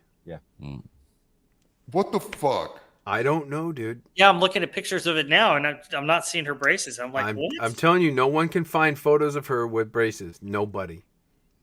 They were But we all there, remember dude. it. But we all remember Yes. it. Yes, I know. Telling you that fucking Hadron Collider screwed us Yeah. up. We're fucked. We have these like remaining memories. We're in the fucking 1985 where Biff runs the casino. That's where we are. I call bullshit. Yeah. I mean, we know they were there. We know they were there, but I don't know. Oh, found a picture with braces. You did not. No, you I didn't. did too. I did have to go fucking Photoshop. Moonraker braces. Yeah. Anyway. All right. More super chats? Anyway, all right. Let's yell. Jack White with a $10 super chat, a $20 super chat, and a $10 super chat. Wow, 3 hell, in a Jack row. White. God bless you, Jack White. You are an executive producer on tonight's Pop Culture Breakdown. Jack, God bless you, buddy. And he says, so he's continuing. It's basically he's telling this story. The premise of the series I recommended earlier, Why Does Nobody Remember My World? Yeah, Mandela effect, right, Jack? It's set in a fantasy world with a fusion of magic and science in a century after war between humanity and demons and dragons, the 5 races, and that the other races were defeated and sealed away by a human hero named Sid. And you have the main character, Kai, and his friends watching over the seals as the other races are trapped in. Well, long story short, Kai is out shopping with his childhood friend when his world quite literally gets overwritten, and he now finds himself in a world where the hero Sid did not exist, and humanity didn't win the war, and the chick didn't have braces. He says, and he's reunited with his friends in this new world, and they don't remember or know him at all, and obviously he's figured out what's going on. He needs to figure out what's going on and correct the situation. Well, thank you, Jack. I think it's a little bit of a synchronicity that, these super chats came up as we're talking about this Mandela effect, because I swear to God, she had the fucking braces. She did. We're not all crazy. That's bullshit. Dennis McCullough with a $5 super chat. Thank you, Dennis McCullough. He says, Hail, my Lord, panel chat, Sabu, Calderon, and Kurtzman's daddy. Today is my birthday. And for my birthday, I want you to watch Dirty Work. Harvey sucks.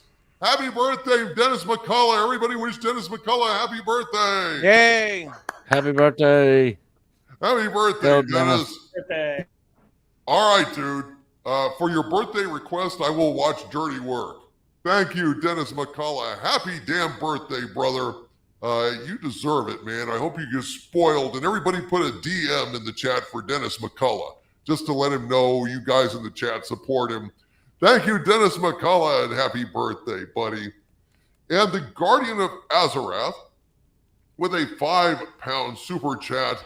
Hail, Guardian of Azarath says, fun fact, the silhouettes of the women swimming in the old intros were all at least semi-naked. I believe that they were, yeah. Oh, they were fully naked. I think they were naked. Garrett, you can see bush silhouette. I mean, on close-ups, you can see it. So yeah, they're completely naked. I think they were completely naked. Yeah, and we liked them that way. Well, yeah. I like them doing somersaults and gymnastics on gun barrels. I mean, that's just good, wholesome entertainment, for fuck's sake, isn't it? Yes, for God's sake. Absolutely. Isn't it the good things in life? Mm-hmm. I agree.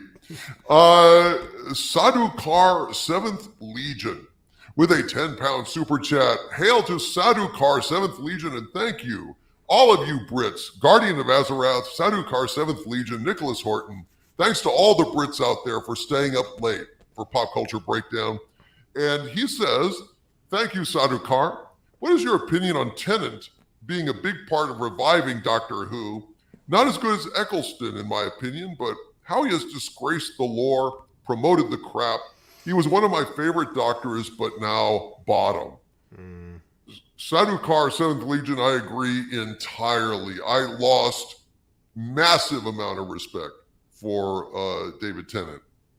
He was like he was my favorite modern era doctor, and one of my favorites of all time. But now at this point, that son of a bitch, I'm disgusted by him. What do you guys think about old Davy Tennant? My favorite modern doctor by far, I've discussed it at length on this show, And then I think I even did a rant on what this asshole did coming back. So, yeah. I'm disgusted. Yep, me too, buddy. I'm disgusted. Fucking ridiculous. I don't know. Maybe Christopher Eccleston saw it coming and was wise to bail. You know, I hated him for bailing, but he probably had it right. And didn't he call out, like somebody asked him, like, you know, would you ever return to the show? And he said something to the effect of, yeah, if somebody else was writing it. Didn't he do that? Something like that, I think. Yeah. Yeah. I think I gained a lot of respect for Eccleston when I, had a lot of ire for him. But, yeah. Funny how how shit changes over time, isn't it? It's disgusting. And Jack White with a $10 super chat again. Thank you, Jack. He says, with the overriding of Kai's world, it's established there was a mastermind behind it. So Kai has to figure out who did it and turn things back, obviously. Well, thank you very much, Jack. I will try to track that down. You've got so many anime recommendations. It's hard to even keep track of them all, but you do send me trailers and follow-ups, and they're very useful, you know.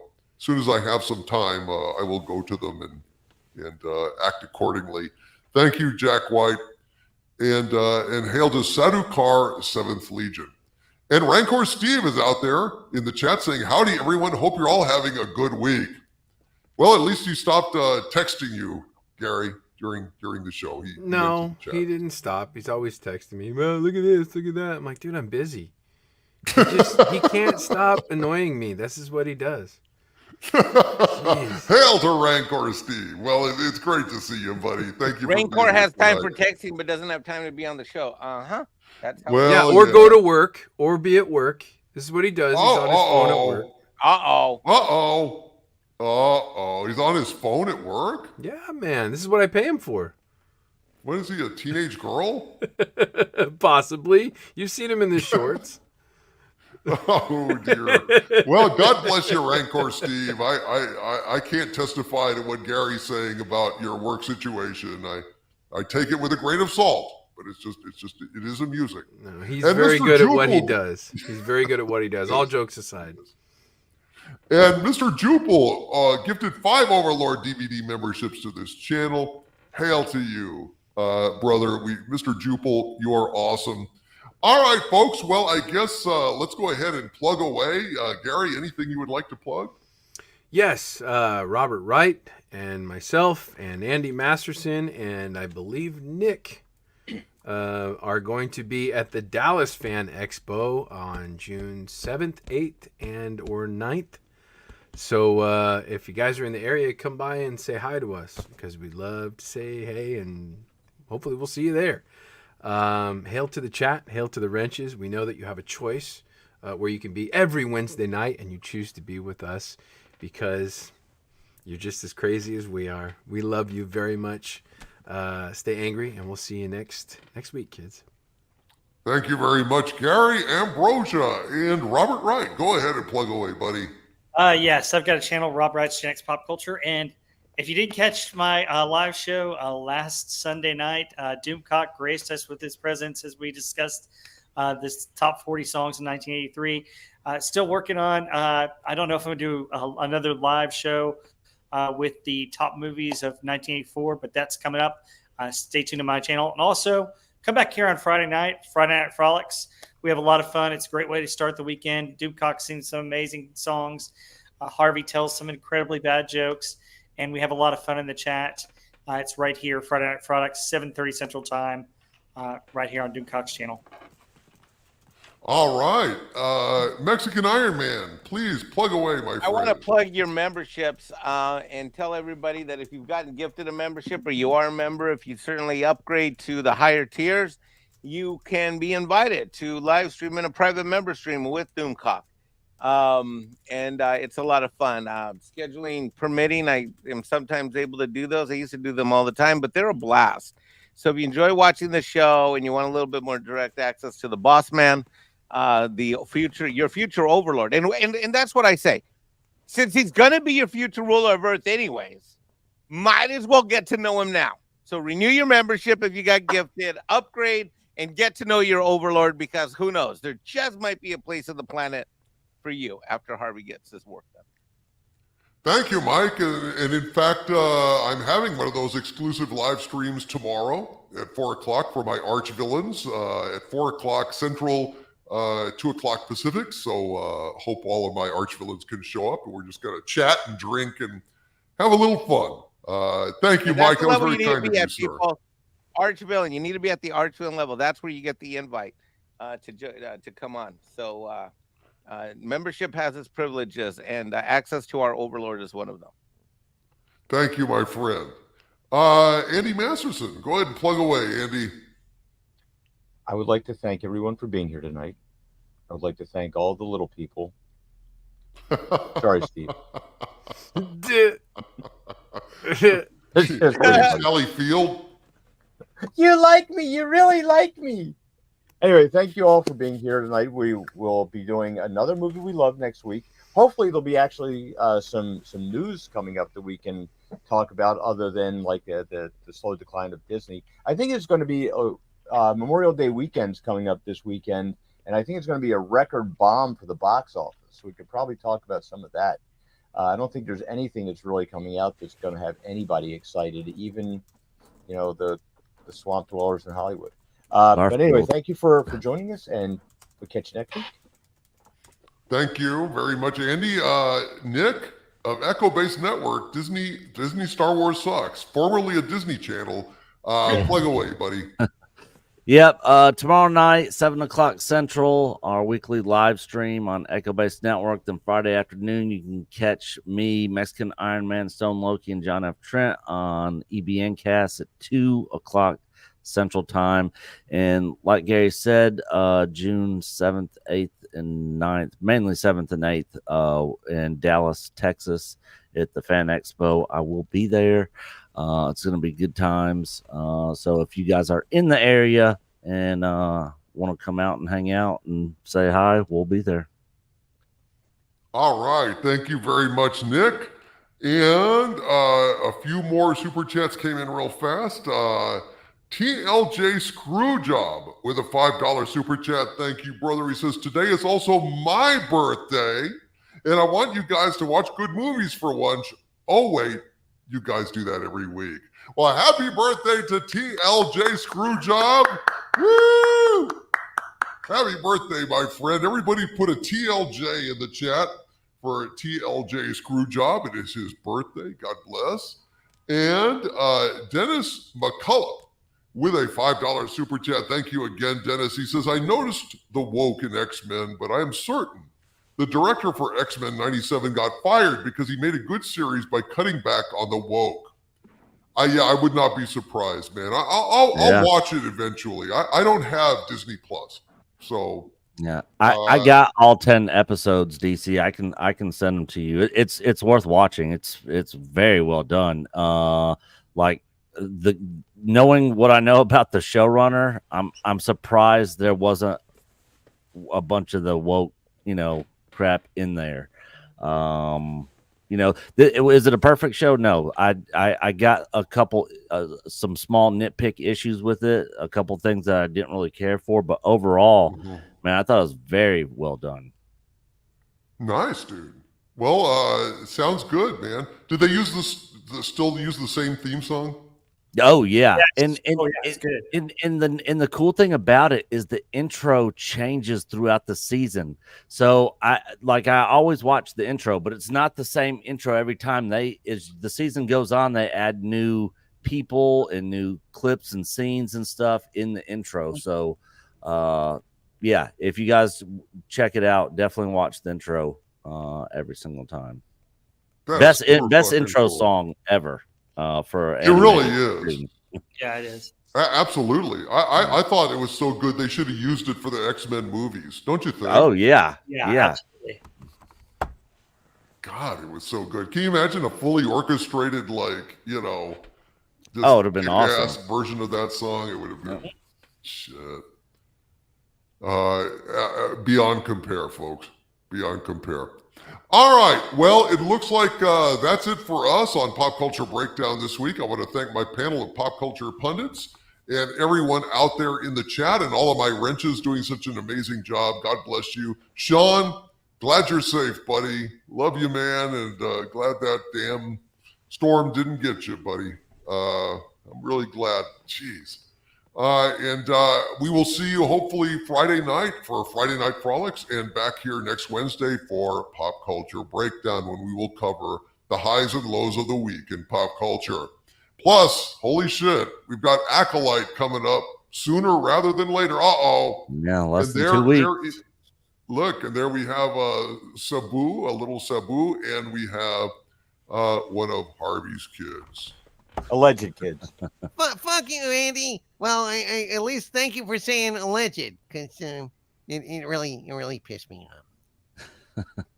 All right, I've taken off my helmet now. Thank you, Andy Masterson. And all right, guys, from the center of the earth, this is Dictor Van Doomcock and my panel of pop culture pundits bidding you all, my friends, oh yes, stay angry. Good night, everybody. Good night, everybody.